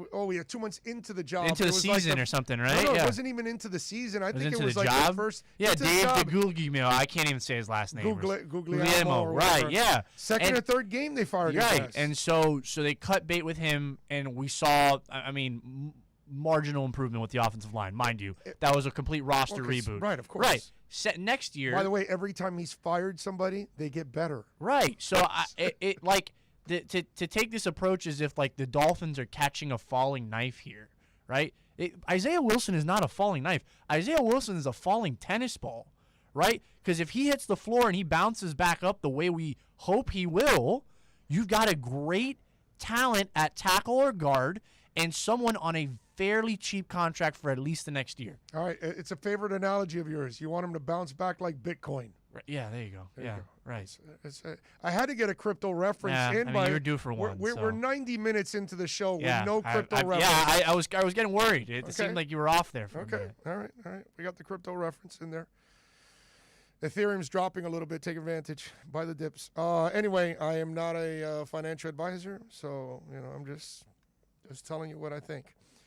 So I love it. I'm so glad that we have the people that we have now with the Dolphins. One, Ross. I'm appreciative of Ross because he's always willing to spend and his heart is always in the right place. And then you've got Greer, who I've been championing for several years to take over, and finally they gave him an opportunity. And then now watching what Flo is doing, this franchise has changed, man. I keep saying it. Stop thinking about the past. We are past that. All right, Ira Winderman's going to join us on the other side. Let's switch gears. Let's talk a little basketball. The Heat are back in action on Thursday, so we will get ready for the second half of the season. Let's delve into some of the options for Miami to try to improve and what they got planned for the second half of the season with our Acura Pembroke Pines Miami Heat report with Ira Winderman, and that's next. We'll be right back to the Big O Show. You can join us on the OnSide Sports Line, 888-441-4623. That's 888-441-4623. There are those who dedicate themselves to a sense of honor, to a life of courage, and a commitment to something greater than themselves. They have always defended this nation and each other. They still do. The few, the proud, the Marines. He was the heart of your family, and he taught you our history. He helped you fix your first flat. He was the best backyard DJ around, and every time he'd tell a story, he'd own the room. But now more than ever, he may feel alone. Today, older adults and their loved ones are struggling to connect, in a time when connection has never been more important. But there is something we can do. Embrace our older loved ones through StoryCorps Connect. With StoryCorps Connect, you can honor seniors remotely with an interview about their life. Every interview will be archived at the Library of Congress, becoming part of American history, so that years from now, future generations can listen in. All right, Grandpa, what's one piece of advice you have for me? Just 3 words, sweetheart. Live with courage. The man that had the best stories still has plenty of stories to tell. So connect virtually and share the conversation of a lifetime at storycorpsconnect.org/AARP. Connect, honor, share. StoryCorps Connect. A message from AARP, StoryCorps, and the Ad Council. He has an overbite that makes him look like a cartoon character, a slightly crooked eye, and an uncommonly wrinkly neck. In the right light, he can look a little like a garden gnome, and he'll wear a bow tie just because. Sure, you might call him a little quirky. but that's exactly what makes him so perfect. Tuna is a 3-year-old Chihuahua Dachshund mix with more than 700,000 followers on Instagram, and it all started because he was adopted. You can't buy a best friend like Tuna, but you can adopt one. Help us save them all at bestfriends.org. Inter Miami CF, your official furniture and mattress store, is here. City Furniture is your #1 home source for the trends you want at the prices you'll love, including exclusive City Furniture collections, the widest selection of styles, affordable home accents, mattresses starting at just $99 and more. Create the home of your dreams fast with next-day delivery, plus get 60 months special financing with no down payment. Because City Furniture is here to make it easy so everyone can live life like this, visit cityfurniture.com. Hey, it's Big O. You know, air quality in your home or business is so important now, folks. That's why you've got to call M&S Air Conditioning. Let them install a high-efficiency polarized air filter in your AC unit that attracts, captures, and destroys biological contaminants to improve your air quality. M&S is always on call from 7:30 a.m. till 9 o'clock p.m. and, of course, emergency Sundays. Call for more info on high-efficiency air filters and their preventative maintenance plans. Visit M&S Air Conditioning at ac-florida.com. Riddle me this. With all this sizzling meat and crunchy veggies nestled between toasty flatbread, who should get credit for Papa John's new papadilla? The person who invented pizza or the person who invented folding? Well, whoever it is, a tip of the tongue hat to you, sir or madam. Get a new papadilla, 4 flavors, just $6 each. Better ingredients, better pizza, better than a sandwich. Papa John's. What is dedication? The thing that drives me every day as a dad is Dariana. We call him Day-Day for short. Every day he's hungry for something, whether it's attention, affection, knowledge. And there's this huge responsibility in making sure that when he's no longer under my wing, that he's a good person. I think the advice I would give is you don't need to know all the answers.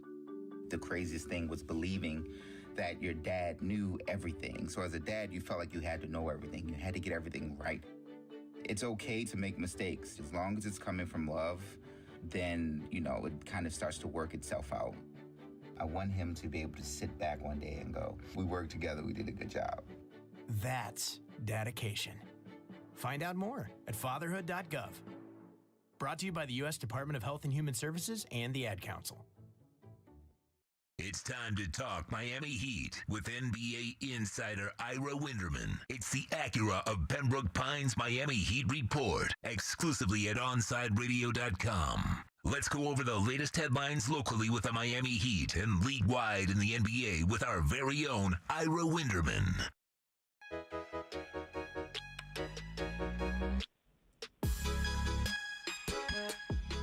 It is time for the Acura Pembroke Pines Miami Heat Report. Ira Winderman, as always, locked and loaded and ready for the report. You can catch it here all week long, thanks to the great folks at Craig Zinn's Acura of Pembroke Pines. Follow my man Ira Winderman on Twitter at Ira Heatbeat. More importantly, catch his exceptional work there at the South Florida Sun Sentinel. Get it at your doorstep or online like I do, and subscribe. Ira, good afternoon, sir. How are you doing? I am doing good, Big O, and yourself? I am doing exceptional. Can't complain. We got the YouTube and the Twitch going now on the station. It's a beautiful thing. Every day we grow a little bit and get to the finish line one day and put this whole thing together, which is a beautiful thing. So the question is, now the Heat have got to race to their own finish line this season. Will it be this roster, or will there changes? Are there changes a-coming, as they say? You know, that's a really interesting way to phrase it, for this reason. You can say it'll be this roster and yet also be a different roster, because I think we're finally going to see Avery Bradley being back, being able to play consistent minutes, and sort of the biggest of the Heat's off-season acquisitions moved into the mix. So we very well could be talking after the trading deadline of what was the Heat's biggest acquisition this month, And it could wind up just being that Avery Bradley is back in the mix. So I think the Heat sort of have an automatic upgrade on the way simply because of Avery missing all the time now, the month with the calf strain, before that, the 10 days after he tested positive for COVID. So I think that's the minimum. At minimum, I think they'll upgrade because of Avery Bradley. Based on where Pat Riley wants this team to be, based on the glaring need at power forward, I think they'll be at least a +1 once we either get past the March 25th trading deadline or certainly the April buyout deadline. And is it a Drummond type player, or is it a lesser player that they may have to settle for? Well, that's interesting how you phrase that also, because I'm not so sure there are much lesser players than what Andre Drummond has shown, in recent seasons, and certainly this season from the Cavaliers. So I'm not overstating Andre Drummond, just like I wouldn't have overstated DeMarcus Cousins either, as sort of the big, plotting big men in today's small ball NBA. So I guess I can make an argument it could be a lesser player from maybe pedigree, maybe like a Rudy Gay type or someone like that. But I think the Heat are looking for a better fit. You know what they're looking for? We all know what they're looking for. They're looking for Jay Crowder 2.0 because they let Jay Crowder 1.0 go because of the contract. What's going to be really interesting is we know how the Heat operated in November in free agency. They operated with the long view of maintain salary cap flexibility. There are so many options out there now that come with multiple years, including, for example, you could look at Harrison Barnes and the Sacramento Kings and taking on that additional salary. So as the Heat mindset changed, have they looked at the future landscape and said, you know what? We're not going to do better than some of these guys who come with the additional years because there's not that much out there this summer. We could bring the gang back on bird rights and then move forward. So I think the Heat might have altered their thinking since Jay Crowder. And the old Big O, if they knew then what they knew now, they probably would have given Jay Crowder at least 2 years on his contract instead of holding the line on one guaranteed season. Because remember this, if you are maximizing salary cap space, you basically can't bring back Goran Dragic. You can't bring back Kelly Olynyk. You can't bring back Avery Bradley. You're saying we're taking the entire pool of cap space minus a small cap holds for Kendrick Nunn and Duncan Robinson and getting a bigger fish. So is there a fish that's bigger than some of these guys on 2-year contracts and also keeping Goran, Avery Bradley, and the heart of this team together? All right, but let me ask you, so then who is Jay Crowder 2.0? Have you identified a player that could be available, that could become available, that could be tradable, that also will not cost them, I would imagine, a lot in compensation, since that sounds like a rent-a-player for half a season? Is there somebody out there that you have identified as a Jay Crowder 2.0? Well, I'm not going to say I have. I'm going to say sort of everyone has when you look at the Spurs and who they're not playing and how Rudy Gay is sort of sitting there as a player who, like we all admit, is past his prime, but still can offer something at the moment. Greg Popovich has done a wonderful job of turning toward the future with that team and remaining competitive in the incredibly competitive Western Conference. So, yeah, I think a guy like Rudy Gay for a small piece might shake free. And that's sort of what you're looking at. They thought that's what Mo Harkless would be if anyone has seen him lately and wasn't. So I think they take one more shot at a player like that. Might work, might not work. Look, we didn't know if Jay Crowder was going to work a year ago, and it did. And if it doesn't work, it's not like they're going to give up the farm for a player like that. And they'll say, okay, we'll stay with Kelly, we'll stay with Precious, we'll go smaller with Andre Iguodala at the 4 if we have to, and sort of play that kind of game.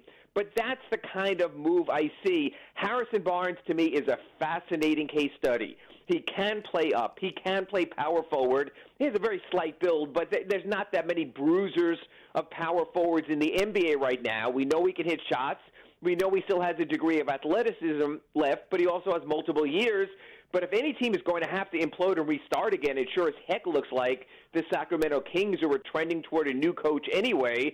So the Barnes thing sort of came out of nowhere, but that is an interesting name to me also. But then you're looking at 2 additional seasons. So again, how comfortable are you with this roster? Do you want to give Jimmy Butler the maximum to ride out the remaining 2 years on his contract after this, or do you want to keep your future options open?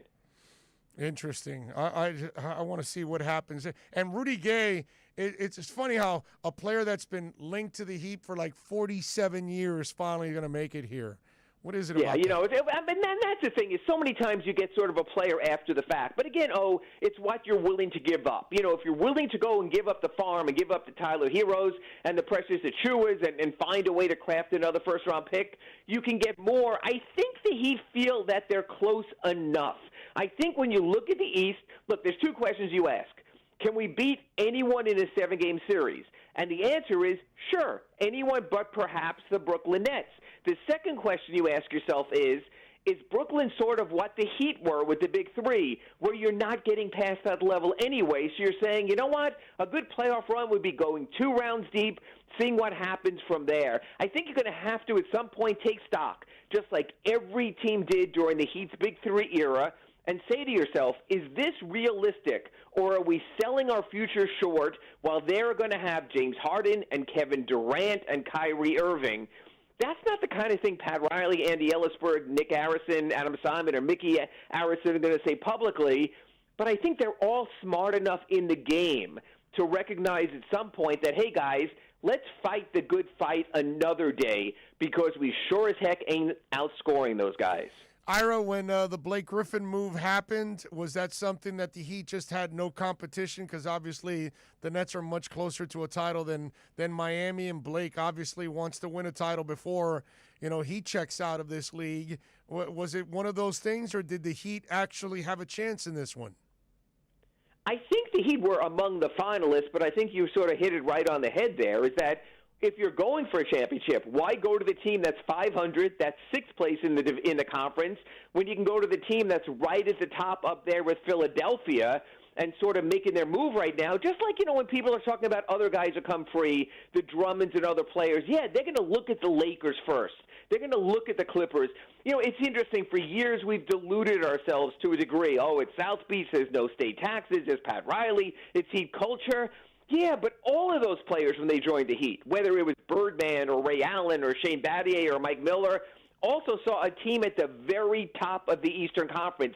That's not the Heat anymore. The Heat didn't get a buyout guy last year. They got Crowder and Iguodala and Solomon Hill in a trade, not someone saying, hey, I want to jump aboard that train. They're going to have to restock the train a little bit more before they become prime buyout real estate. Incredible stuff. All right. When it comes to trade options out there, what is out there that Miami could acquire? Yeah, you know, I almost hate to do that because I don't think there's much that he'd want to give up. And it's funny because I've almost spent the past few months with you. Look, it looks like Bradley Beal and the Wizards, they're going to stay intact right now. The Wizards are challenging enough that I think they can get into the play-in round. So I think you sort of write that deal off. There's one name above all others, and that's a name that has so many question marks, and that's Victor Oladipo. And yes, the Heat have had Victor Oladipo fascination for years. And I can tell you, and people know this, Victor Oladipo has been trying to plot his way to Miami for years. He lives down here. He built a gym down here. It's where he wants to be. But, here's the problem. Victor Oladipo is still fancying himself as a max-level player, as a $33 million player.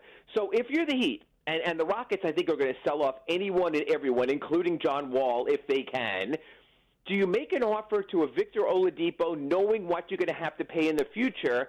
Because I don't think you just rent him for what the cost might be. So is Houston going to sell Victor Oladipo as a rental property, or are they going to sell him at a price where the team that's getting them feels that they can re-sign him? He's not really extension eligible. They're going to have to wait on him. But I think that's the real question mark name out there. And the other one might be John Wall. And it might be that the Heat are saying, again, like I've spoken to you about, forget this offseason. We know that there's not much out there in free agency once Giannis and LeBron and Anthony Davis and all the other draft class guys re-upped. So maybe we move in that direction. The Heat have the large contracts just for that reason. That's why they have Myers Leonard. That's why they have Kelly Olynyk. That's why they have Andre Iguodala. So do you say, hey, John Wall, when the Rockets were winning, looked really good. That kind of speed in our lineup could really work also. I think that's what the Heat's going to have to do. I think everything that the Heat do by the March 25th trading deadline will reflect where they think they otherwise could spend their money in the offseason with their $26, $28 million in total maximum cap space. Crazy stuff. Ira, when we talk about the All-Star Weekend, I didn't really watch much of the game, I'll be honest, but I did watch the other events, and I got to say that it was a really good thing for the NBA. It was a really good thing for its fans that Steph Curry won the three-point contest, because as fans, we want to see the best players on the planet play. This is a likable dude, a guy that represents the league and his team the right way, the guy that changed the league. Very few players alter the way things are being played. Steph Curry is one that he inspired a world now to want to shoot from 30 feet away and more. And so, the Trae Youngs and all these guys were inspired by him. I think it was a really positive thing for the NBA that Steph Curry kind of took that stage the other night. And it might have been the only positive. And the fact that they limited the competition, mostly the guys who were there for All-Star Weekend, and then threw that thing together at halftime that they called the dunk contest. I mean, they basically were saying, look, this is All-Star Weekend light. We can't have all these players. We can't have different skills competition guys. So we're just going to bring anyone who's already here and do it this way. The All-Star game itself was painful to watch. It was lopsided. Team LeBron just had everything going. It was the Elam ending at the end hardly mattered, although Dame Lillard certainly with his long shot helped. The All-Star game has always been the least of All-Star weekend, but that's what they missed mostly this weekend. Was it's usually and typically a celebration of basketball, with parties, with interviews, with specials, with guys on so many different radio and television and cable outlets. This was sort of a here's your made-for-TV moment. Now everyone go test and get back home. And I just think it was very hard to create the joy of a weekend in a single day. Yeah, it was tough. It was a tough watch, I will say that. But at least the three-point contest, I was happy for because he's played like a madman this season as it is. I know he's not going to win the MVP, but it's almost like he's been, MVP caliber for them at least, because he has played really. You could tell that it's been bottled up that whole year of having to sit out for him. Yeah, and I think it was just a meaningful moment that he created there, and really what he's done with the Warriors. With Draymond being injured, with Clay out for the season, that he's kept them afloat. I'll tell you this, if the Warriors find a way to top four in the West, I don't think they will, then I don't think you're so out of line with a possible MVP notion. Follow him on Twitter at Ira Heatbeat. More importantly, catch his work there at the South Florida Sun Sentinel, and catch him all week long here with the Acura Pembroke Pines Miami Heat reports. Ira, thank you as always. Studley on your part. I'll try to make a trade for you by next week. Thanks, Big O. Let's do it, please. Yes. By the way, bad news, depression. Bears have franchise tagged Allen Robinson, according to Adam Schefter. I am now depressed, but I kind of expected it because we saw the report a couple weeks ago. This is why I tell you all the time, right? When you guys start calling me about free agency way before it's actually started, I tell you every year, pump the brakes. Let's find out who's going to be available and who's not. You know what I mean? Time to get on the T.Y. Hilton train. Yeah. But that's like that's basically, rent a player for a year. That's what you're doing with a guy like that. Right. I think he can be serviceable. No, I like him. I like him. I actually think he's more in line in terms of a guy who gets separation. Not to say that Allen Robinson wasn't that, but if we're comparing what the Dolphins receiving core needs, right? Needs a guy who can get yak. I think T.Y. does that. Listen, T.Y., Marvin Jones, I have no problem adding those guys, but they're Band-Aids.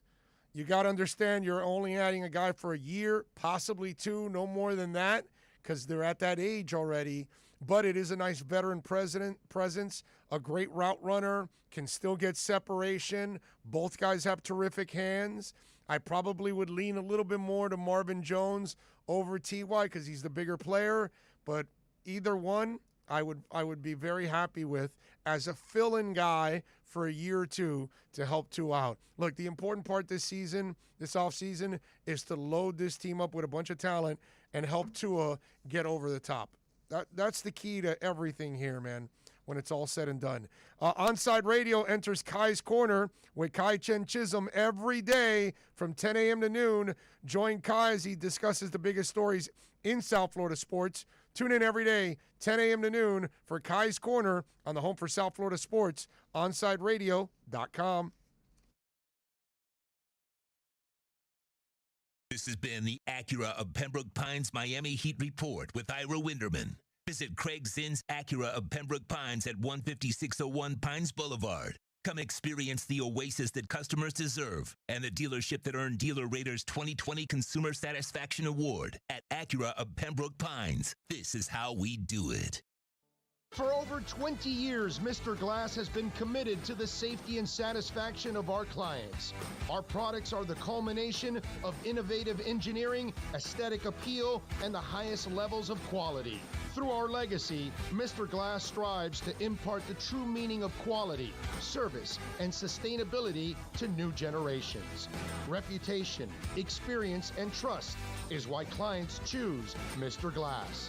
Live the future now. Locate a dealer near you today.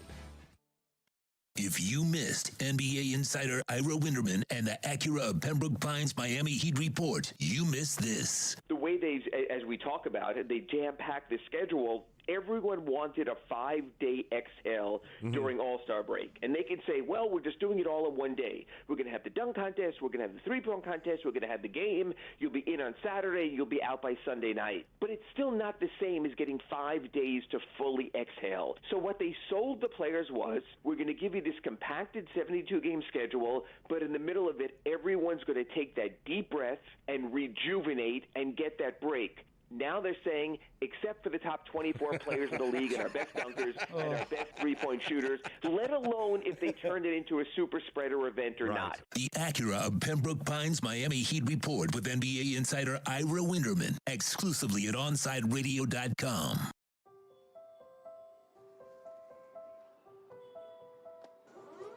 We live in challenging times, and we understand you have questions about how you're going to take care of your family and yourself.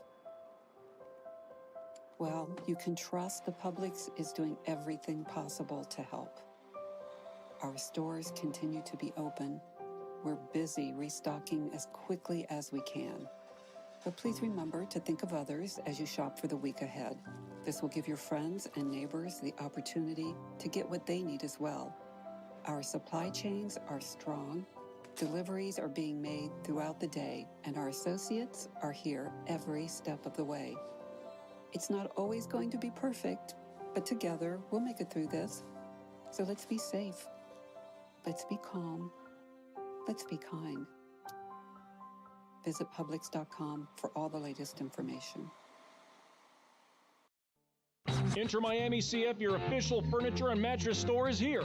City Furniture is your #1 home source for the trends you want at the prices you'll love, including exclusive City Furniture collections, the widest selection of styles, affordable home accents, mattresses starting at just $99 and more. Create the home of your dreams fast with next-day delivery, plus get 60 months special financing with no down payment. Because City Furniture is here to make it easy so everyone can live life like this, visit cityfurniture.com. Can I get a captain? Captain and what? Captain and ginger. I can't hear you. Captain and ginger. He was a captain and ginger. Captain and ginger. He was a captain and ginger. Captain Morgan, official partner of Major League Soccer. Hey, it's Big O for EJD Construction, your custom home builder, additions and home remodeling. Our lives have changed. We're making our homes more of an oasis. Call the right place. Call the right people. Eric at EJD Construction for over 16 years. A-rated member of Angie's List and the Better Business Bureau. 305-433-4843. That's 305-433-4843 for EJDconstruction.com. Keeping you informed in the world of sports.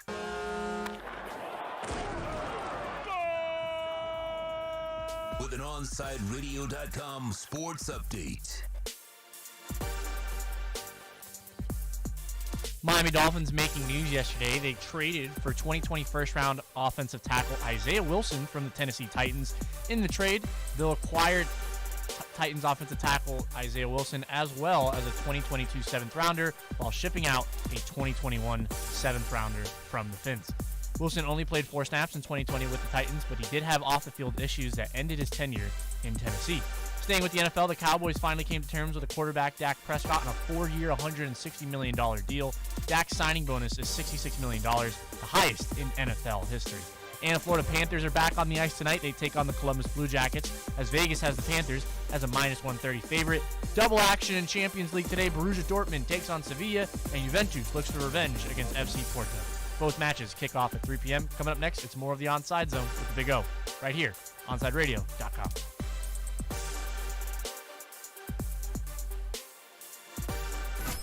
You're listening to OnSideRadio.com. Catch up anytime by downloading the MyTuner Radio app. OnSideRadio.com, South Florida's true hometown station.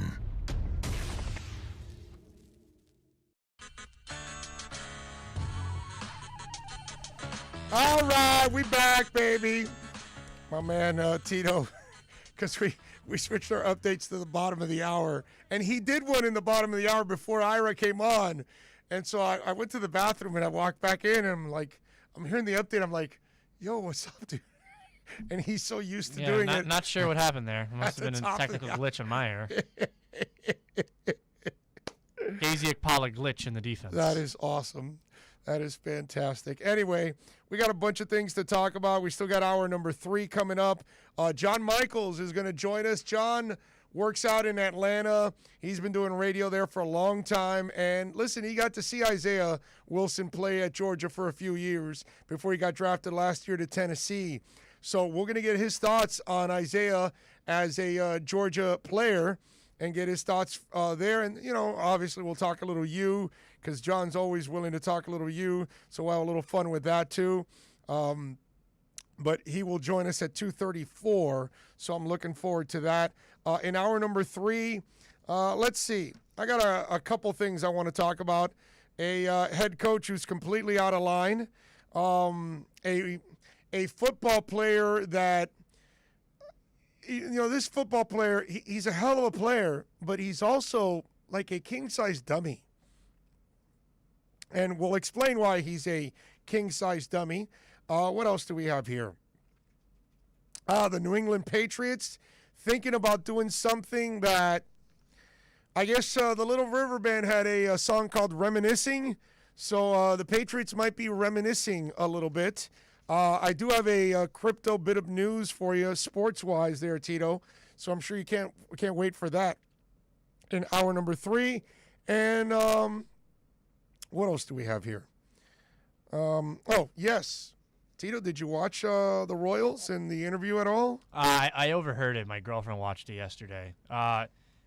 Megan made it really seem like this royal family was just a bunch of assholes. Yeah, no, there's just quite honestly. Let's rephrase that. A bunch of racist assholes. Right, yeah. Because that the Oprah face, when she tells her that, they were worried about if the baby would come out too dark, and because of that, he's not going to be a prince and all of that. And Oprah's face was like, let me have Adam. Like Oprah was ready to kick some ass. You know what I'm saying? I would love to see Oprah interview those stuffy Brits. Oh man, that would be awesome. Now I don't know if you heard Toast and Marsh this morning.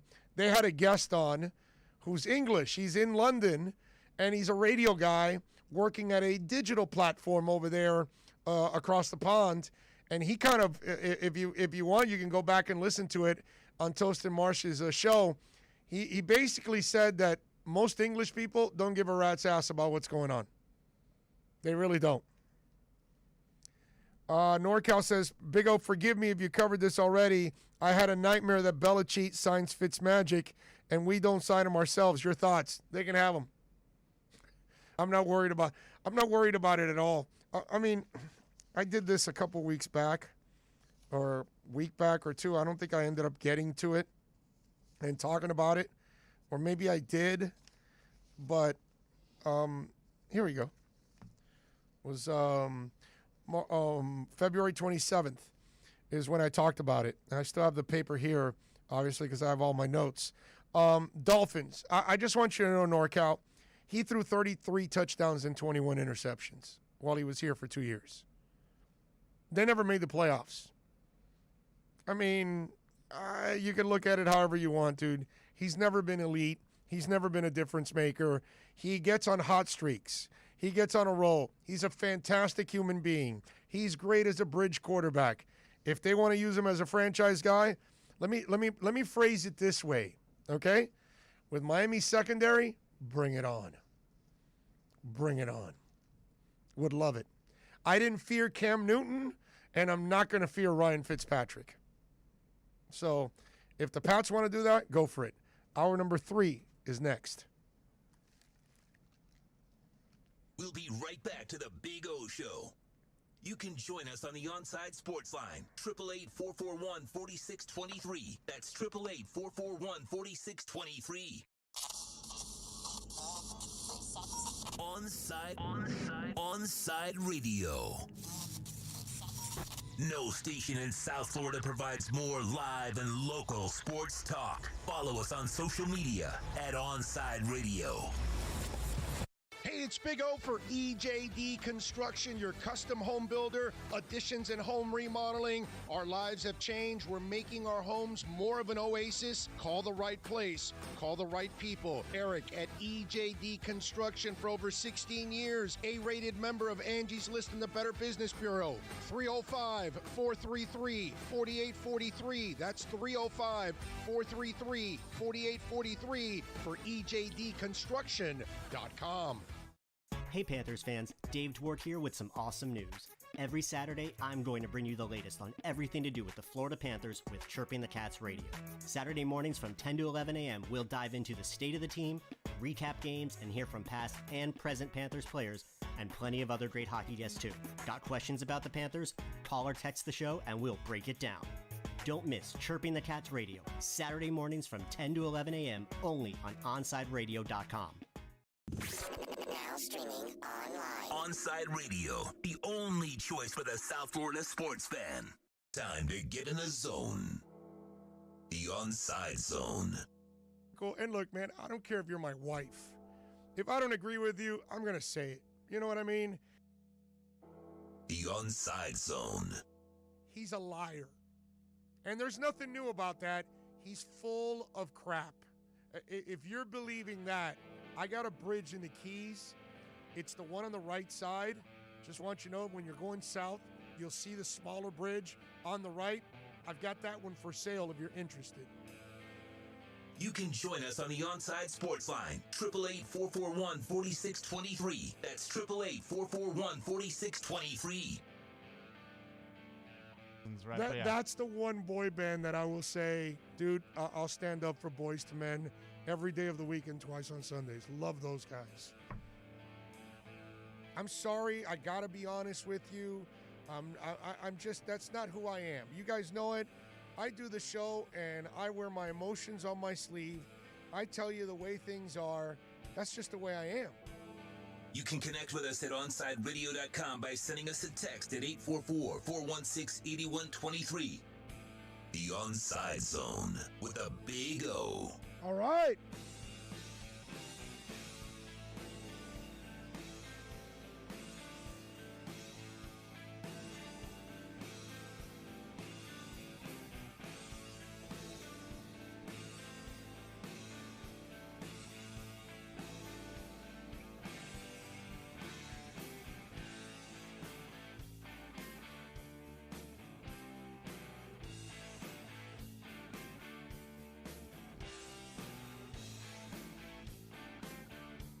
Let's rock and roll. All righty, welcome aboard. It is hour number 3 of the show. Thank you all for tuning in.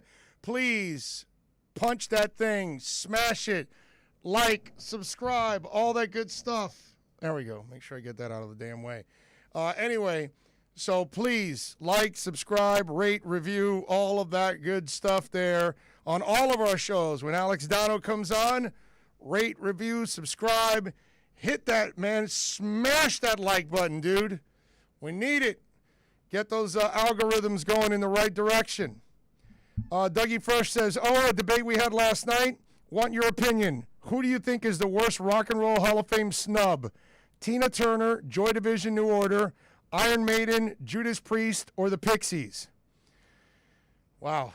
that's a great list right there. Now, Tina's already in with Ike and Tina. Okay? So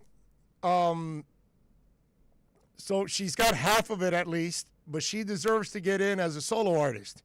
You know, I'm thinking Beyonce and Destiny's Child. Beyonce may be another one that down the line could end up there twice, because Destiny's Child sold a boatload of albums, and they had a bunch of hits. And then obviously what Beyonce's done on her own. And Tina's one of those people like Stevie Nicks was recently, that Stevie Nicks made it with Fleetwood Mac years ago and then now made it by herself. So Tina is in that category, like Diana Ross. You know, Diana Ross should be by herself and, of course, with the Supremes. So she should be in there twice also. I don't know if Diana Ross has been inducted as Diana Ross. I think she was inducted as Diana Ross and the Supremes, I believe. I'm not exactly sure. But again, these are women that probably deserve to go in twice, and Tina's one of them. But I am going, since she's already got a foot in, I'm going to knock her and the Pixies off of this list, and I'm going to leave it down to Joy Division, New Order, Iron Maiden, or Judas Priest. Now, I am extremely biased about Iron Maiden. They deserve to get into the Hall of Fame decades ago already.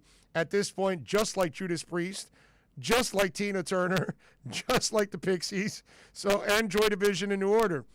But I'm going to give you, okay, I'm going to go with Joy Division, New Order, because more people have heard that. You know, if I tell you Iron Maiden, I'm going completely biased, because Iron Maiden and Judas Priest deserve to be in there a long time ago. And by the way, the fact that none of these that you brought up are in and T-Rex is in is disgusting. Okay? Disgusting.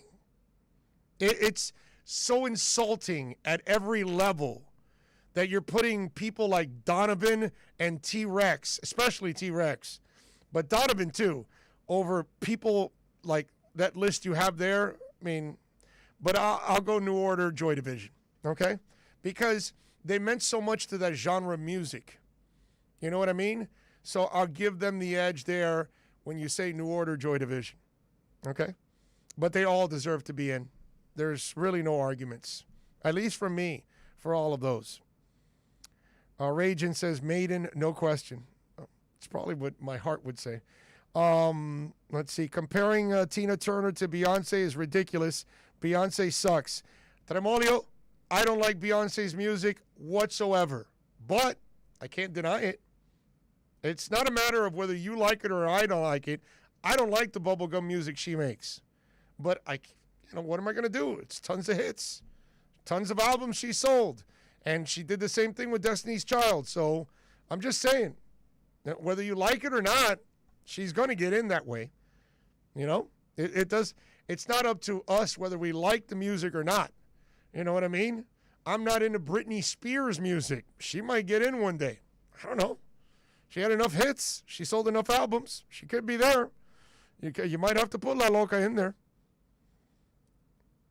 Then he says Joy Division, Maiden, and Pixies, yes.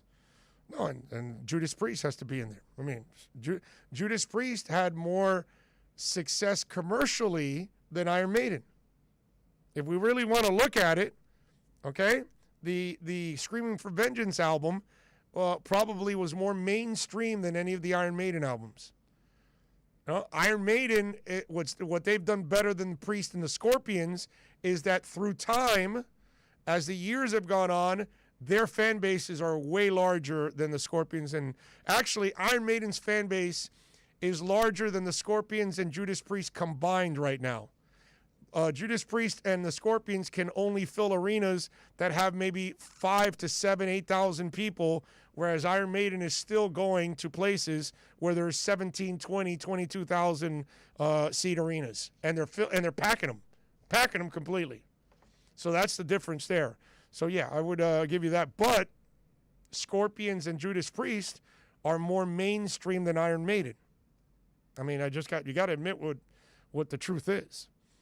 Big O, did you see the Bee Gees doc on HBO? Yes, I saw it, and it's awesome. It is so awesome.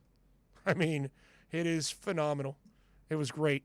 And you learn so much because when you watch that documentary, I mean, most of us that follow the Bee Gees, you know about the changes and the different types of music that they went throughout their careers. But then, as their careers went this way and the music started to die out, the dance music, and they weren't as relevant, they continued to write hits for everybody else. And that was the amazing part, that on that part of the documentary, when you start to learn, I don't want to give it away, but you start to learn about all the songs they wrote for other people. And you're like, holy crap, man, these guys are so freaking talented. So yes, I did see the Bee Gees documentary, and no doubt, excellent documentary. Let's see, what else do we have here? Yes, I saw it, Herman. Allen Robinson franchise. We talked about it last hour after Ira, and it's depressing that he got tagged. Well, what are you going to do? What are you going to do, right? Can't do anything about that. So we've got, what is it now? We've got some Heat player involved in a controversy now. This is disgusting. Seems like Myers Leonard was caught playing a video game in which he uses a slur that is very insensitive and directed towards a religion. This is kind of getting traction on Twitter right now, and it doesn't seem like the Heat have officially commented, or maybe they've been notified about it, but it's very clearly Myers' voice, and he's in the shot. Yeah, it says Myers Leonard got a call called someone a racist slur, then got a phone call a little later and had to dip. So I don't want to play the racist slur because it's anti-Semitic. Yep. Apparently, and I mean, if you're the Heat, if this is true and it's on audio, it's there on video, you can only do one thing. It's over. Cut his ass. I mean, dude, you should be grateful that you're on the team already as it is, making the money you're making with the way you play. And he's a nice guy. He looked like a nice guy now, but now we see that there's nothing nice there. If you're, let me explain something to you. We can get mad at each other, right? Oh, you're an idiot. You're an a-hole. You're a jerk. This and that. Oh, man, why'd you do that? You're a liar. This, that. That's fine. That's fine.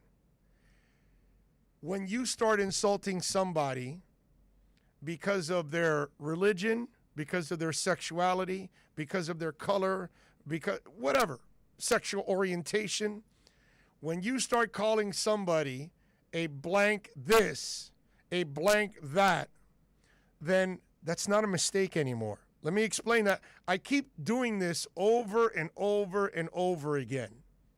And then they apologize after this. Oh, that's not me. And that. No, it is you, dude. It is you. Because if I'm just mad at you, then I'll call you an asshole. And I'll say, hey, dude, stop being a son of a bitch. I'll do it like that. But I'm not going to say, stop being blank son of a bitch. Stop being a blank asshole. Because once you start using the description to insult someone, you are now showing your true colors. Because if you're just pissed and the rage is coming from your heart, you're just going to say, you're an idiot, you're an asshole, you're a moron, you're a jerk. That's it. You can live with that. Move on. But when you start saying, you're a blank asshole, then all of a sudden, now you took it to a personal level. And why did you take it there? Because that's what's here. That's what's here. So, to me, I am, years ago already, I've been done with this, that whenever you say something racially, I don't care what it is, okay, I'm done with you. And the apologies that come after mean nothing. You're a liar. Don't tell me that that's not who you are. Because if it's not who you are, guess what? It never comes out. It never comes out. You can call them all kinds of names, but you don't have to use their sexual orientation to use the names. You don't have to use their religious beliefs to use the name. You don't have to use their color or their nationality to use their names. You can just insult somebody and just insult them. Once you do something else to it, then that's the rage and the hate that comes out of your heart. So to me, that's where, when you cross that line, I always say this on my show. Those of you that have been following me for many years now, you know what I'm talking about. Sorry doesn't cover everything. And people in this country and in this world have got to learn that. There are things that you do to other people that sorry is not going to cover it. You can say sorry all you want. It doesn't mean jack to me, dude. Nothing. In fact, we have the guy from Papa John's, John Shatner. Listen to this idiot, okay? I want you to listen to this audio of John Shatner from Papa John's explaining how he's been working at getting rid of the N-word in his vocabulary. Now, remember, this moron goes on OAN to talk about this. Yeah, a really objective network there, that is. Do you have this moron? Go ahead, play this guy. Unbelievable. I couldn't understand it. I mean, again, you have a public board that paints its chairman complicit, passive, or active. They paint the founder as a racist. They know he's not a racist. It's just unbelievable. And I used to lay in bed just going, how did they do this? And we've had 3 goals for the last 20 months to get rid of this N-word in my vocabulary and dictionary and everything else because it's just not true. Figure out how they did this and get on with my life. For 20 months. How do you even rationalize that? Did they open his brain and try to find it in there and then try to pull it out or something? A hamstring tweak? It's bothering you? What is that? What do you mean, get the word out of my vocabulary? It's just, what is that, bro? And listen, I'm not laughing at using the N-word. I'm just laughing because this is funny, dude. This is just, like, it's like Bill Clinton telling us, yeah, no, I didn't inhale. Come on, bro. How stupid do you think we are? I did not have sexual relations with that woman. Come on, bro. Are you kidding me? Stop already. People do this all the time to us, and they think we're stupid. And like, we're supposed to believe this clown. And the way he explains it, I've been working for 20 months to get the N-word out of my vocabulary. How is that done? I'm sorry. I must have missed that. Are they putting him in that Turkish prison in Midnight Express and then making him walk the circle or backwards or whatever? I don't want to give too much away because Tito, may watch Midnight Express one day. I mean, seriously. He's been working on it for 20 months. Wow. That's this world. All right, let's take a quick break here. We'll come back on the other side. Listen, folks, we got an AC back there. I don't know if you can see it up there.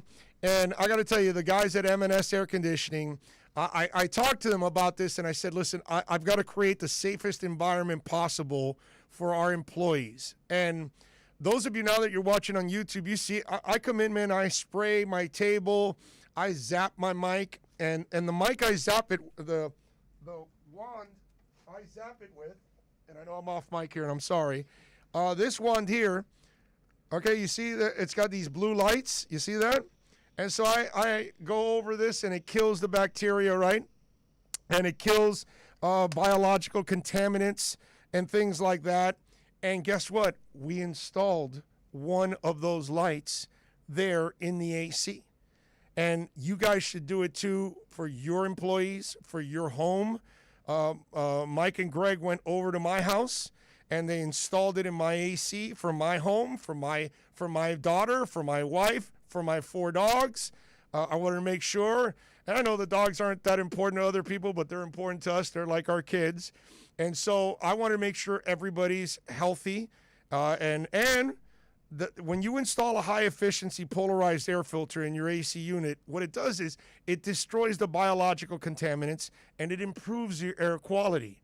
And that's what it's all about, folks. So please call M&S Air Conditioning, 954-421-3680. Call Mike and Greg. Tell them that Big O sent you. Go to the website, ac-florida.com. But please protect your employees, protect your family. And in today's world, with all these viruses and everything else going on, and we don't know which is the next one, and you don't know when somebody walks in and they may not be healthy at that moment, you want that air quality to be top-notch. Please call the great people at M&S Air Conditioning. Save it on the cell phone, 954-421-3680 for M&S Air Conditioning. We'll be right back to the Big O Show. You can join us on the OnSide Sports Line, 888-441-4623. That's 888-441-4623.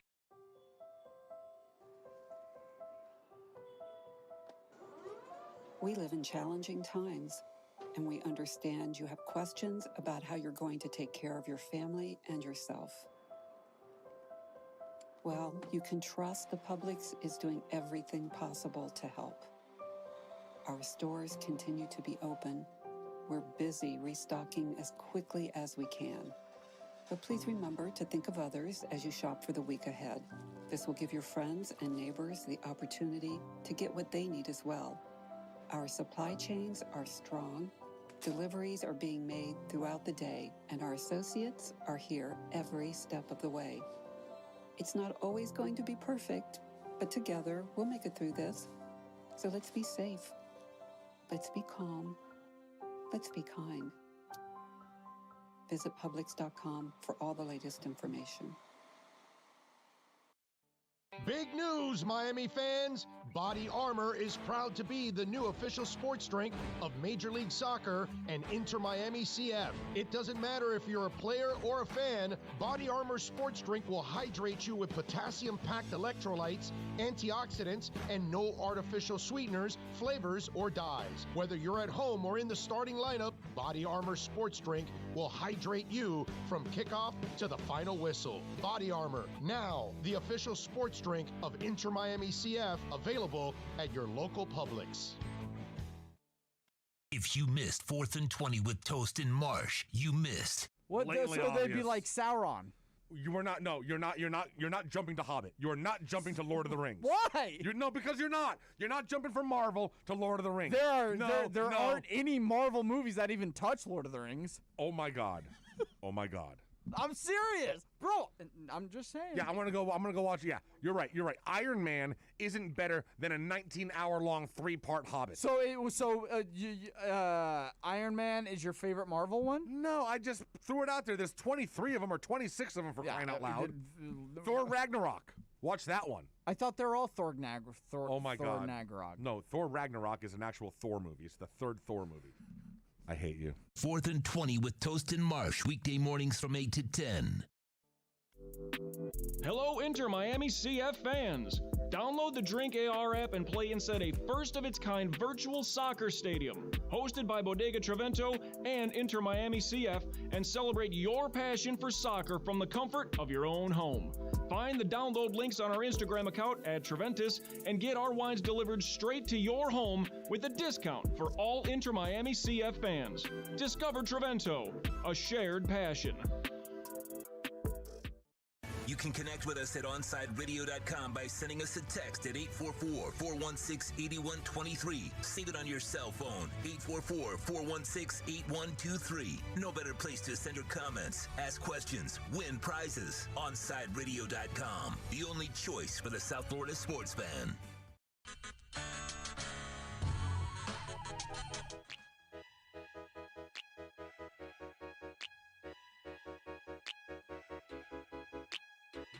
Myers Leonard needs to get cut right away, dude. Right away. I mean, how's Mickey Harrison going to deal with something like this? And the way he said it, too, with the vengeance, just disgusting. He paused. Yeah. He paused, which means he thought about what he wanted to say. And then he got a phone call. Yeah. No, it's and then he got off the air. He got off the phone, and Absolutely I'm sure somebody from the Heat organization. Let me tell you something about the Heat organization that people, I don't think, realize. They hear and see everything. Everything. Any station in town, they're monitoring it. They know exactly what's going on. They know exactly what you say about their franchise and about the players. Not that they're going to hold it against you or anything like that. One of the things I absolutely love about the Heat is when they come up short, they don't tell you anything about it. They're like, yeah, no, we deserve the criticism. We didn't get it done. You know, because they're just as now, this kind of stuff, oh, man. I mean, your owner's Jewish, dude. You just called a woman the K word. You know, it's disgusting at every level. And as I've said over and over the years, that doesn't come out by mistake. Okay? That's not, because I know it's coming. Oh, that's not me. I apologize. I didn't mean it.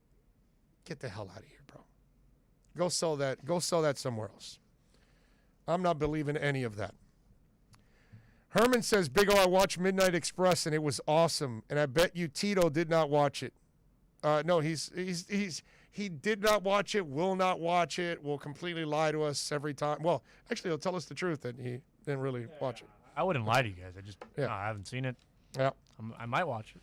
Miami Sports Vibe says, once I saw you shake your head, I knew you saw it. It's crazy. Yeah, it's disgusting. It's really disgusting.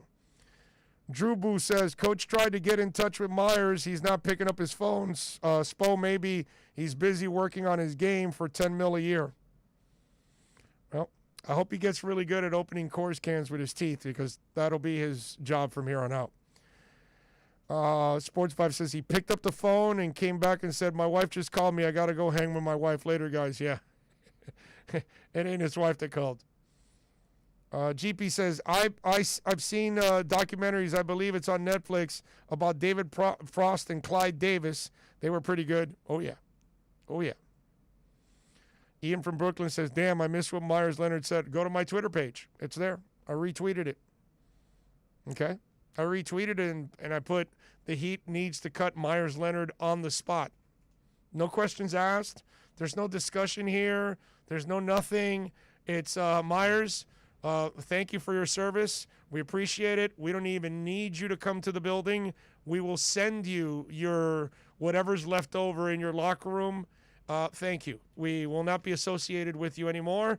And you release something right away that you're disgusted as an organization. We don't stand for any of that. We have parted ways with Myers Leonard. This needs to come by 5 o'clock. This needs to be out there, and it needs to be, and it will be on Drive Time. It's going to be all over Drive Time News. So before you allow it to fester, cut its head off right away. Yeah, I mean, Myers Leonard sent something, anti-Semitic, and the Heat cut him on the spot. Boom. That needs to be the headline. When the 4 o'clock news rolls around, Miami Heat, the headline must say, Heat player says anti-Semitic remark, Miami Heat cuts him on the spot. I'm just telling you. That's just the way it needs to go. There's no other route here. There's none. other route. None. Especially with the kind of the direction the Heat are going in, and the fact that they have been leading the social justice movement during the it's just this kind of disgusting behavior. That behavior is not acceptable at all. It's not acceptable. Not acceptable at all in the slightest bit, man. At all. It's just so disappointing because now he puts the Heat in a crappy situation, right? All he has to do is call her a bitch. He doesn't need to call her a K bitch. Doesn't need to do that. That's what I told you in the last segment. You can call anybody whatever you want and be pissed. Once you add the color commentary to it, that's derogatory and insulting and racist everything else than disrespectful, then that's where the insult goes to the personal level and your heart. So it's pretty simple. Nothing more, nothing less. Disgusting, dude. Wow. It grossed me out just to hear somebody say that. It's just hard for me to comprehend this kind of stuff. I don't know how you act that way, and you do that with other people. I don't get it. Speaking of morons, did you see what Le'Veon Bell is doing now, Tito? No, I didn't. Well, Le'Veon Bell, and I wanted to get this in because we've got John Michaels next, and I got a break already. But I want to tell you this because it's too funny. Le'Veon Bell is the guy that did a lot of stupid stuff in his career, and that's why he got his ass kicked out of Pittsburgh. And there's a reason why he also got kicked out. But here in Miami, remember he went to work out and left 2 hoes in his house, and they robbed him. So now Le'Veon Bell is having his 7th child with a 6th different woman. Okay? IG model Golden Blondie is now the proud owner of a Le'Veon Bell child. Let me tell you something. Le'Veon Bell will be so broke, it's not even funny. Okay? He made a lot of money, paid a lot of taxes, paid his agents, and now everything the way he lives, and you got 7 kids with 6 different women. I mean, dude, you are not smart. I mean, can you put a combat helmet on? In fact, in your case, put 2 combat helmets because you're kind of fertile. All right, let's take a break. John Michaels will join us next, Atlanta radio host, and he watched Isaiah Wilson play for several years for the Georgia Bulldogs. So let's get his thoughts on what he thinks about Isaiah Wilson as the Dolphins acquired him late last night. Back with more right here on, of course, OnSideRadio.com. Every Thursday, NBA fans can catch one of the best basketball shows in the country when Ethan Skolnick and Ira Winderman host Inside the Paint. Listen to 2 of the most knowledgeable and connected reporters in the business. Get year-round insight every Thursday at 10:30 a.m. with Inside the Paint on the home for hardcore basketball fans. OnSideRadio.com. ADHD. It's the child who can't pay attention or sit still in school, right? The answer may be yes. Attention Deficit Hyperactivity Disorder, or ADHD, can be complicated and it can last a lifetime. Living with a condition can sometimes be a challenge. It may take years to accept a formal diagnosis, and it's not always easy to find the right treatment plan. Did you know that up to 75% of children and adolescents with ADHD have at least one additional mental health condition that also requires a comprehensive approach to treatment? ADHD guidelines were recently updated to reflect the need to screen for associated disorders. Be sure to talk with your child's doctor about proper screening and visit moretoadhd.com for additional information. That's moretoadhd.com. This message has been brought to you in partnership with ADA, ACO, and CHAD. Big news, Miami fans! Body Armor is proud to be the new official sports drink of Major League Soccer and Inter Miami CF. It doesn't matter if you're a player or a fan, Body Armor sports drink will hydrate you with potassium-packed electrolytes, antioxidants, and no artificial sweeteners, flavors, or dyes. Whether you're at home or in the starting lineup, Body Armor sports drink will hydrate you from kickoff to the final whistle. Body Armor, now the official sports drink of Inter Miami CF, available at your local Publix. Inter Miami CF, your official furniture and mattress store, is here. City Furniture is your #1 home source for the trends you want at the prices you'll love, including exclusive City Furniture collections, the widest selection of styles, affordable home accents, mattresses starting at just $99 and more. Create the home of your dreams fast with next-day delivery, plus get 60 months special financing with no down payment. Because City Furniture is here to make it easy so everyone can live life like this, visit cityfurniture.com. If you missed 4th and 20 with Toast and Marsh, you missed. Rob Manfred has chosen not to address it. He's doing these other stupid things, the universal DH and the expanded playoffs and 7-inning doubleheaders, because sure, that's credible for the game. No way. I hate the 7-inning doubleheader. Well, that's thing. not going to stay. Yes, it is. It This is? year, yes. Doubleheader games are 7 innings. I hated that. Yeah. Hated it. Because it's not real baseball. 4th and 20, weekday mornings from 6 to 8 right here on OnSideRadio.com. With Make-A-Wish, the impossible becomes possible. A girl battling cancer can become a race car driver battling the course. The boy showing all the nurses his fire trucks can take the helm of a real one. Wishes can give kids with critical illnesses the strength to keep fighting, get better, and grow up. Where there's a wish, there's a way. Wishes need you. Visit Make-A-Wish at wish.org. Keeping you informed in the world of sports.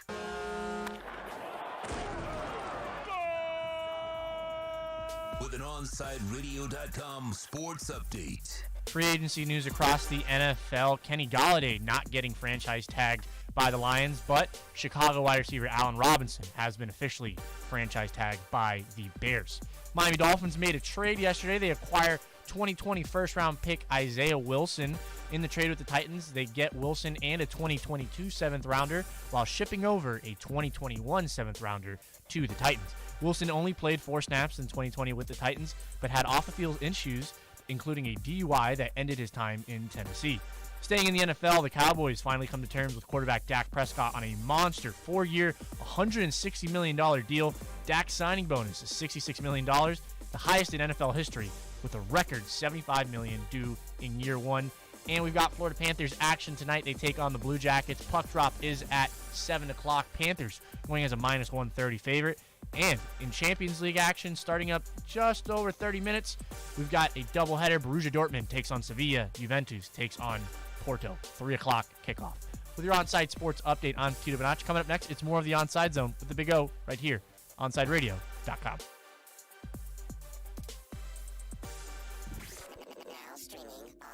OnSide Radio, the only choice for the South Florida sports fan.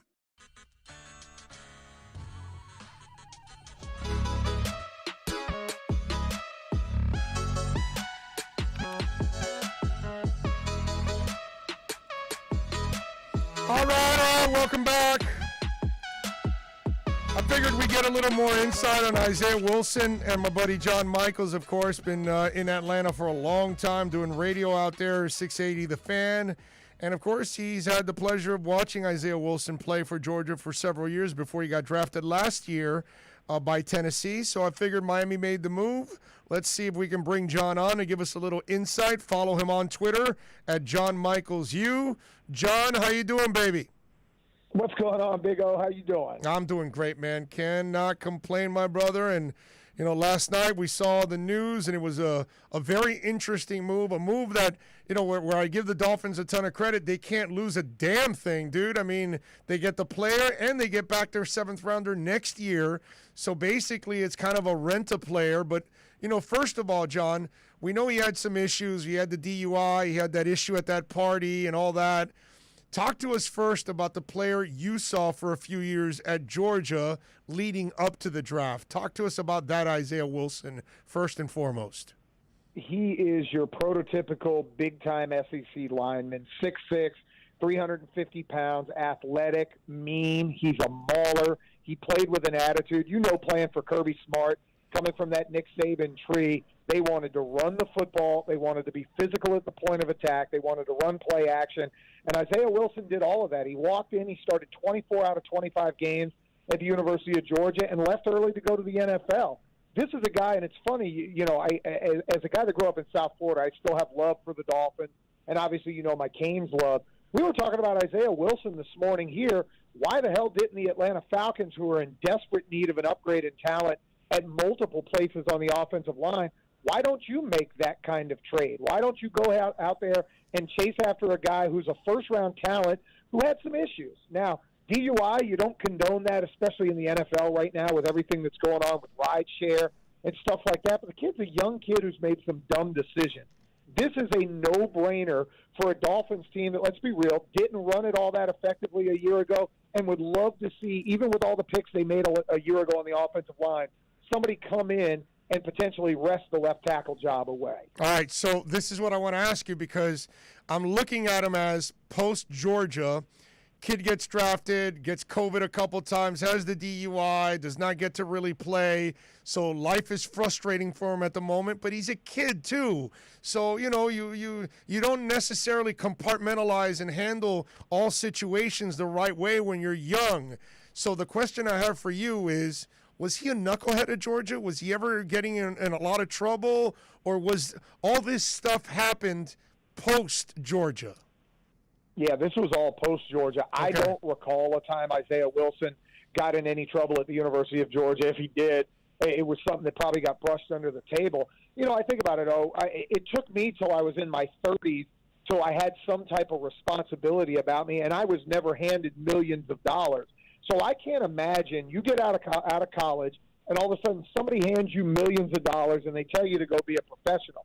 Now, it stinks that he couldn't handle it, but how many kids have done that in this league where they've walked in, they've got too many Pookies and Ray Rays in their ear, and they're making really stupid decisions at 21 or 22, and then they realize when they get that second chance or even sometimes third chance in life that, hey, if I want to continue to play this game and have it as a career, I need to straighten my butt up. And hopefully for Isaiah Wilson, we wish nothing but the best. He always seemed like a good kid when he was at Georgia.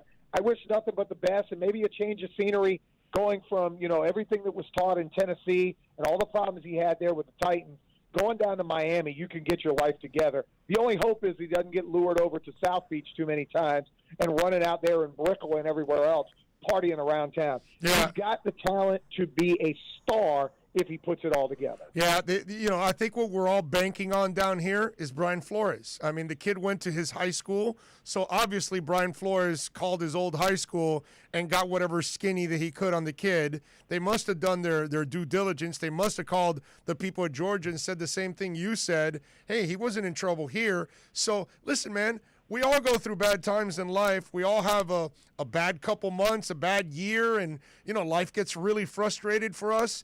And for a young person like that with a lot of expectations on his shoulders, you know, maybe it got to him a little bit. And to me, it's enlightening and it's positive to hear that this isn't part of a long track record of all kinds of mistakes, that maybe this was a bad year for Isaiah and, you know, things didn't go well for him. But that doesn't mean that he can't straighten it out.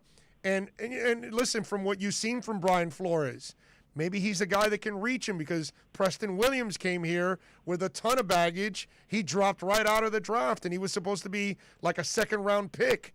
And the guy dropped out of the draft. And, you know, I know he's had his injuries, but he's been an outstanding citizen for him. So maybe they're banking on the same thing here. Yeah, and probably so. And, you know, the best thing is you're literally, you said it at the top, it's a no-risk, all-reward deal. If Isaiah Wilson decides to be a knucklehead for the next year, guess what? You let him go, you got rid of a seventh rounder, you paid him a couple of $1 million, no harm, no foul. If all of a sudden you get the talent that all these draft scouts looked at and said, this guy is a first-rounder, you've basically got a free first-rounder. And the way I equate it, remember Lael Collins when he came out of LSU? Yep. And there were all those stupid allegations that ended up not sticking. And Lael Collins falls completely out of the draft. And I always equate it to the Falcons because I've been around them for so long. We were screaming, sign this guy. We were too. In the seventh round, do whatever you can. And nobody did. And the Cowboys had the wherewithal to draft this guy. Suddenly he gets it, and honestly, he never did anything wrong. But, you know, he comes in and shows, hey, I should have been a first-round pick. Isaiah Wilson, I don't know that he'll be as good as Lael Collins, because Collins has been a star in this league. But if he can come in and be an above-average starter at tackle, you've literally got a potentially 5 to 10-year guy on your tackle position for a seventh-round pick. And by the way, and it's really just a swap of a 7th-round pick, and that never happens. It never happens. And by the way, we were even more pissed off than you were, because I was at least, that they didn't make the move for La'el Collins. Let me throw a little caveat to all of this. Do you know who used to work in the same agent office that La'el Collins committed to? I do not. Mike Tannenbaum. Oh, wow. Mike Tannenbaum left that agency to take the general manager's job with the Dolphins. And I was pissed because I knew he worked for that agency. And I said, dude, why didn't you call that agency? And come on, bro. They probably have your players there that they're making commission off of.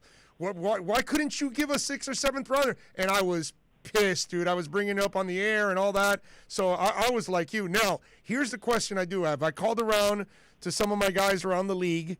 They love him. They think he's a great man-on-man guy. But on zone, they think he struggles at times with quick twitch guys and resetting his feet. And it's not that he's not athletic. It's just that fundamentally he has not put himself to the point where he's a terrific pass rusher, because he's a mauler as a run blocker is what I'm told, but he has to work on pass blocking. Did you see those kind of issues at Georgia at times? A little bit, and you got to remember the system that Georgia ran. It was Jim Chaney, whose offense was 65% handed to Sony Michel and Nick Chubb, and there was nothing wrong with that. And then you went to James Coley, and we had to deal with him at the U. You know, that was haphazard all over the place. I thought there were times that Isaiah Wilson and some of the other guys at Georgia, for as lauded as they were coming out of high school and as talented as they were, I thought they were a little bit rudimentary offensively, and they did struggle a bit pass rush-wise. The good thing with that is when you have that size and athleticism, it can be taught. Yes. You can find ways to scheme around it. I just look at that run-blocking, mauling ability. If you stick him at right tackle, which is more of, and I know Tua is a lefty, That's so you the may thing. want to actually stick him. Yeah, you may want to actually stick him at left tackle where he played at Georgia. But that is a downhill destroyer at left tackle. You can figure out a couple of things to help him be a little bit quicker twitch guy. If he's ready to rock and he's ready to work, again, this is just an absolute steal for the Dolphins. This is called playing chess and not checkers, and you love to see it out of that organization. It sounds like something Pat Riley would do. I'm going to find the cast off and bring him in, and he'll be a star here. One of the listeners right now on YouTube is asking, is a great question. He says, John, do you think Isaiah is a football player? Sure, he's big, he is strong, but do you see someone who looks like they love to play the game? That's a great question. From what you know, is this one of these kids that eats and lives and breathes football? He did at Georgia. Now, I can't comment what's happened the last year at Tennessee, but when he was at Georgia, he ate and slept football, and he loved it, and he wanted to play. You don't know what went wrong in this last year. Did COVID mess up the brain? Did the money mess up the brain? We've seen it before. I remember the kid, I think it was Alex Barron out of Florida State. Oh, I remember. Star at Florida State, gets to the Rams and just decides, I don't want to do this. We dealt with this here in Atlanta. Vic Beasley was a starter at Clemson, 17 sacks, gets to Atlanta, has a 15.5 sack year. But then when you really sat and talked to him, I go, Vic Beasley doesn't love football. And you realize 3 years later, as he's not in the league or he's an unrestricted guy right now, he didn't love football. That's a wait and be seen for me. Everything I saw at Georgia, the kid loved it. You don't play for Kirby Smart if you don't love football. You're not walking on that University of Georgia campus and half-assing it. You got to play or you'll find another five-star passing you by. I just hope for the Dolphins' sake he finds whatever he lost in 2020. All right, I'll leave you with this. Did you ever think that, and this we could say back in the 80s, maybe even early 90s, that at times that happened. It was rare, but it would happen. But in today's world, over the last 10 to 15 years, you would have never guessed this. The Canes baseball program is the best men's program right now. Oh, no doubt about it. But there were times in the 80s they may have been. And I said I know in the 80s, but I'm talking about the financial issues now. We thought baseball was freaking dead because parents cannot pay half a scholarship. I could never. If I had a son that could play baseball and was recruited by the U, and then they say, well, you got to pay half the scholarship, I'm saying, I'm sorry, he's going to Florida State or FIU because I don't have the money. I'm sorry, I got to go to a state school. So we thought baseball was dead, dude. We thought they would never bring it back. And what Gino has done is unfreaking heard of. And now, unfortunately, Larinaga's program's taken several steps back, and Manny can't get over the hump. It's crazy, dude. In today's world, baseball's their best program. Yeah, you know what, and I love it. You know, I think a lot of people that grew up down there, I spent times listening to the late, great Sonny Hurst when it was Rick Rather, the Saber. I actually went to high school and I knew Robbie Morrison, who gave up the home run to Warren Morris. I love Canes baseball. Like my wife now, Big O, she looks at me on a Sunday, and I'm sitting here on my phone because that's a lot of times the only place I can watch the game. ESPN Plus. She goes, are you watching college baseball? It's Miami. You're damn right I am. Love Yo-Yo, the young freshman that they have playing shortstop. Is it Rosario, who pitched on Sunday afternoon against NC State? He looks like he's going to be a stud. I know they got the game tonight against FAU.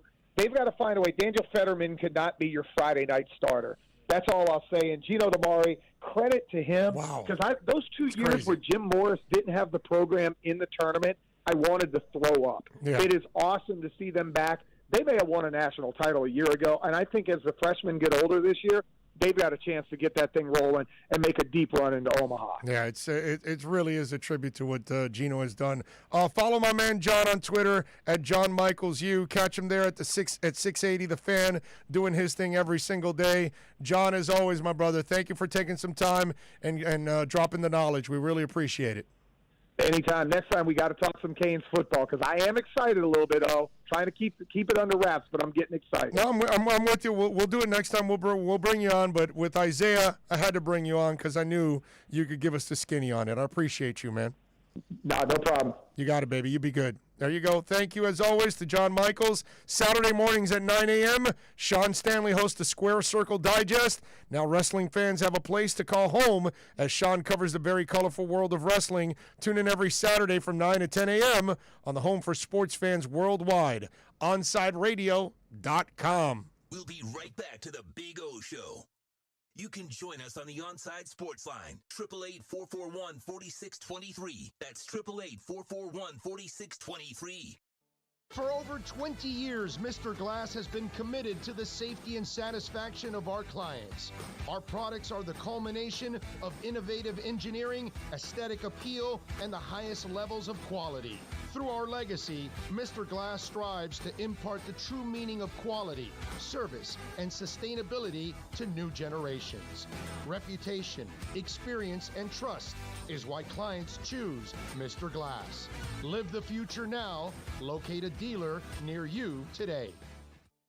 If you missed the J-Rod experience, then you missed this. What is the juice you think going to be in Vegas this year? You know, we've got COVID. We're dealing with that. How are the casinos working all this? It's really something that I don't think we can answer at this point in time. You know, obviously the handle has been down in Nevada. The traveling has been down in Nevada. But, you know, some people in some circles, they're not going to cancel their trips to Vegas because they've been waiting all year for something like this. And, you know, I mean, not to get into COVID politics or anything like that. You know, some people just want to go to Vegas. J-Rod experience every Saturday from 2 to 4 p.m. right here at OnSideRadio.com.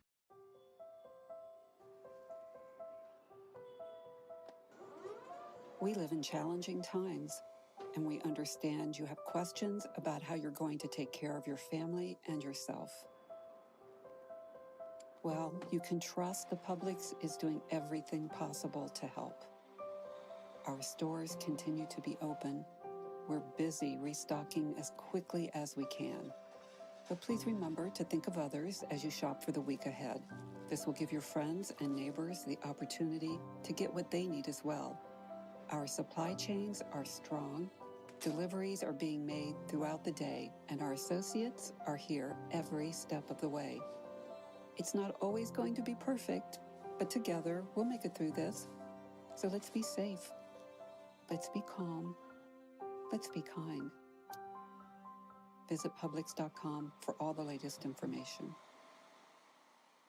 Hey, it's Big O. You know, air quality in your home or business is so important now, folks. That's why you've got to call M&S Air Conditioning. Let them install a high-efficiency polarized air filter in your AC unit that attracts, captures, and destroys biological contaminants to improve your air quality. M&S is always on call from 7:30 a.m. till 9 o'clock p.m. and, of course, emergency Sundays. Call for more info on high-efficiency air filters and their preventative maintenance plans. Visit M&S Air Conditioning conditioning at ac-florida.com.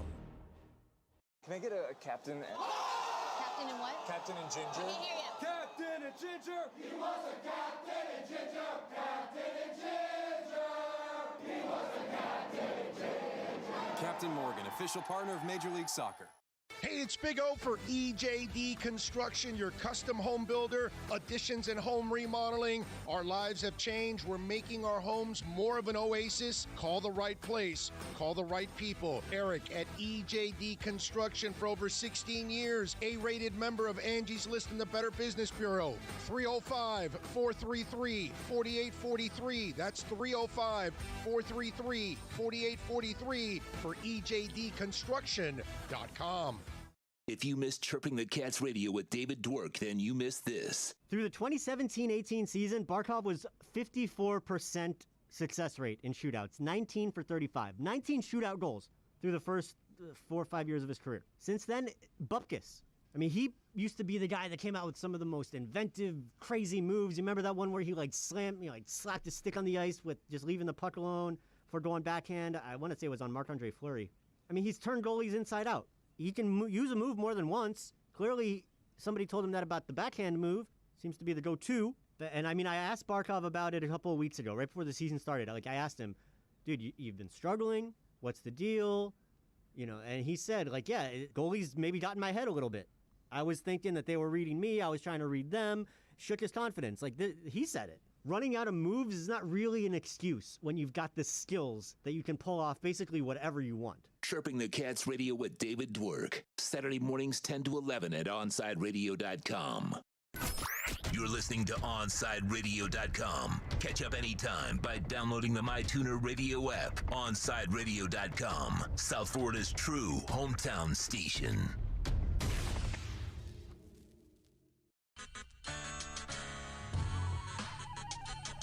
Welcome back, folks. Final segment of the show as we get ready to hand it off to the man, the myth, the legend that is Alex Dono. By the way, we thank John Michaels for joining us. We thank Ira Winderman for joining us. I think I have your show sheet and I added something to it.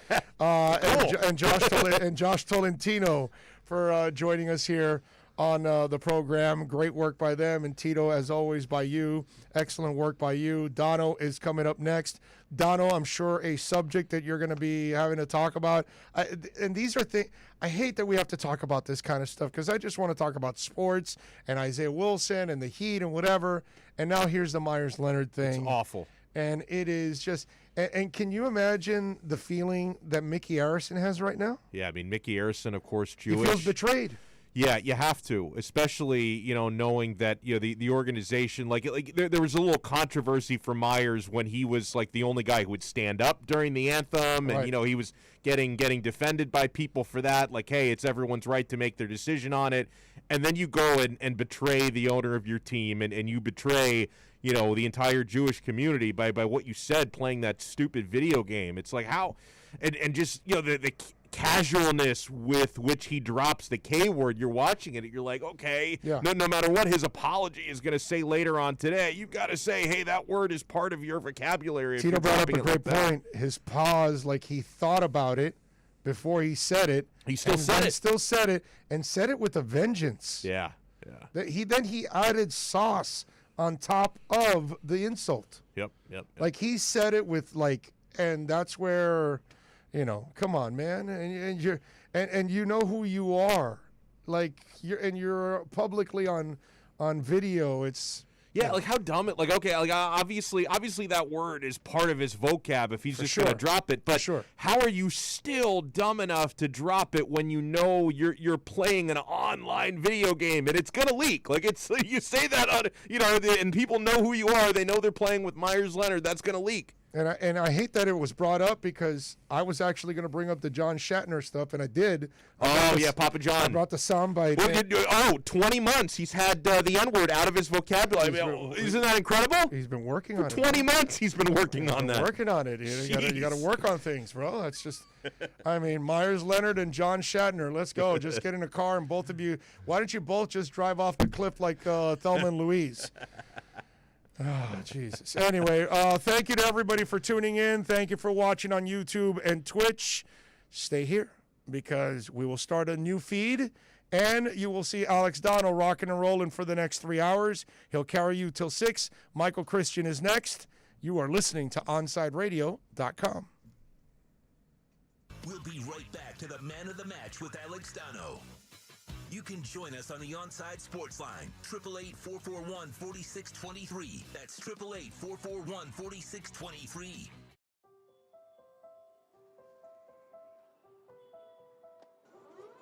We live in challenging times, and we understand you have questions about how you're going to take care of your family and yourself.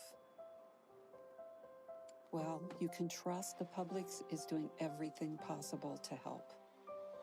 Our stores continue to be open. We're busy restocking as quickly as we can. But please remember to think of others as you shop for the week ahead. This will give your friends and neighbors the opportunity to get what they need as well. Our supply chains are strong, deliveries are being made throughout the day, and our associates are here every step of the way. It's not always going to be perfect, but together we'll make it through this. So let's be safe. Let's be calm.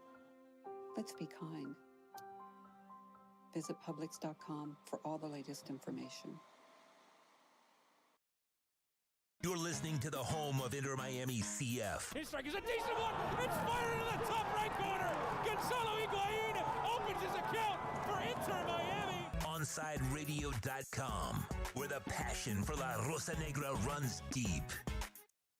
You're listening to this station with more live and local sports talk than anyone else in South Florida. OnSideRadio.com, broadcasting from South Florida to the world. Welcome back to the Man of the Match with Alex Dono. It's all yours. Just keep it right here. You can reach out anytime on the OnSide Sports Line, 888-441-4623. That's 888-441-4623.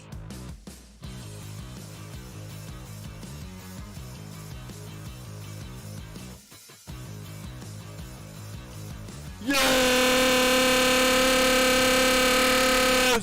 Oh, it is! It is! Man of the Match with Alex Dono. Oh, I'm Alex Dono. And I'm with you guys here on OnSideRadio.com. There's so many ways to listen and watch us live. I'm on from 3 until 6 p.m. every single day. Tuesday is my favorite day of the week. I'm one of the few human beings on the planet who would say Tuesday is my favorite day of the week because Tuesdays here on Man of the Match are terrible take Tuesdays. And we have some awful takes to throw under the bus in the 3 o'clock hour today. We'll probably do that about 3:20. We're going to talk with our good friend Alfredo Arteaga.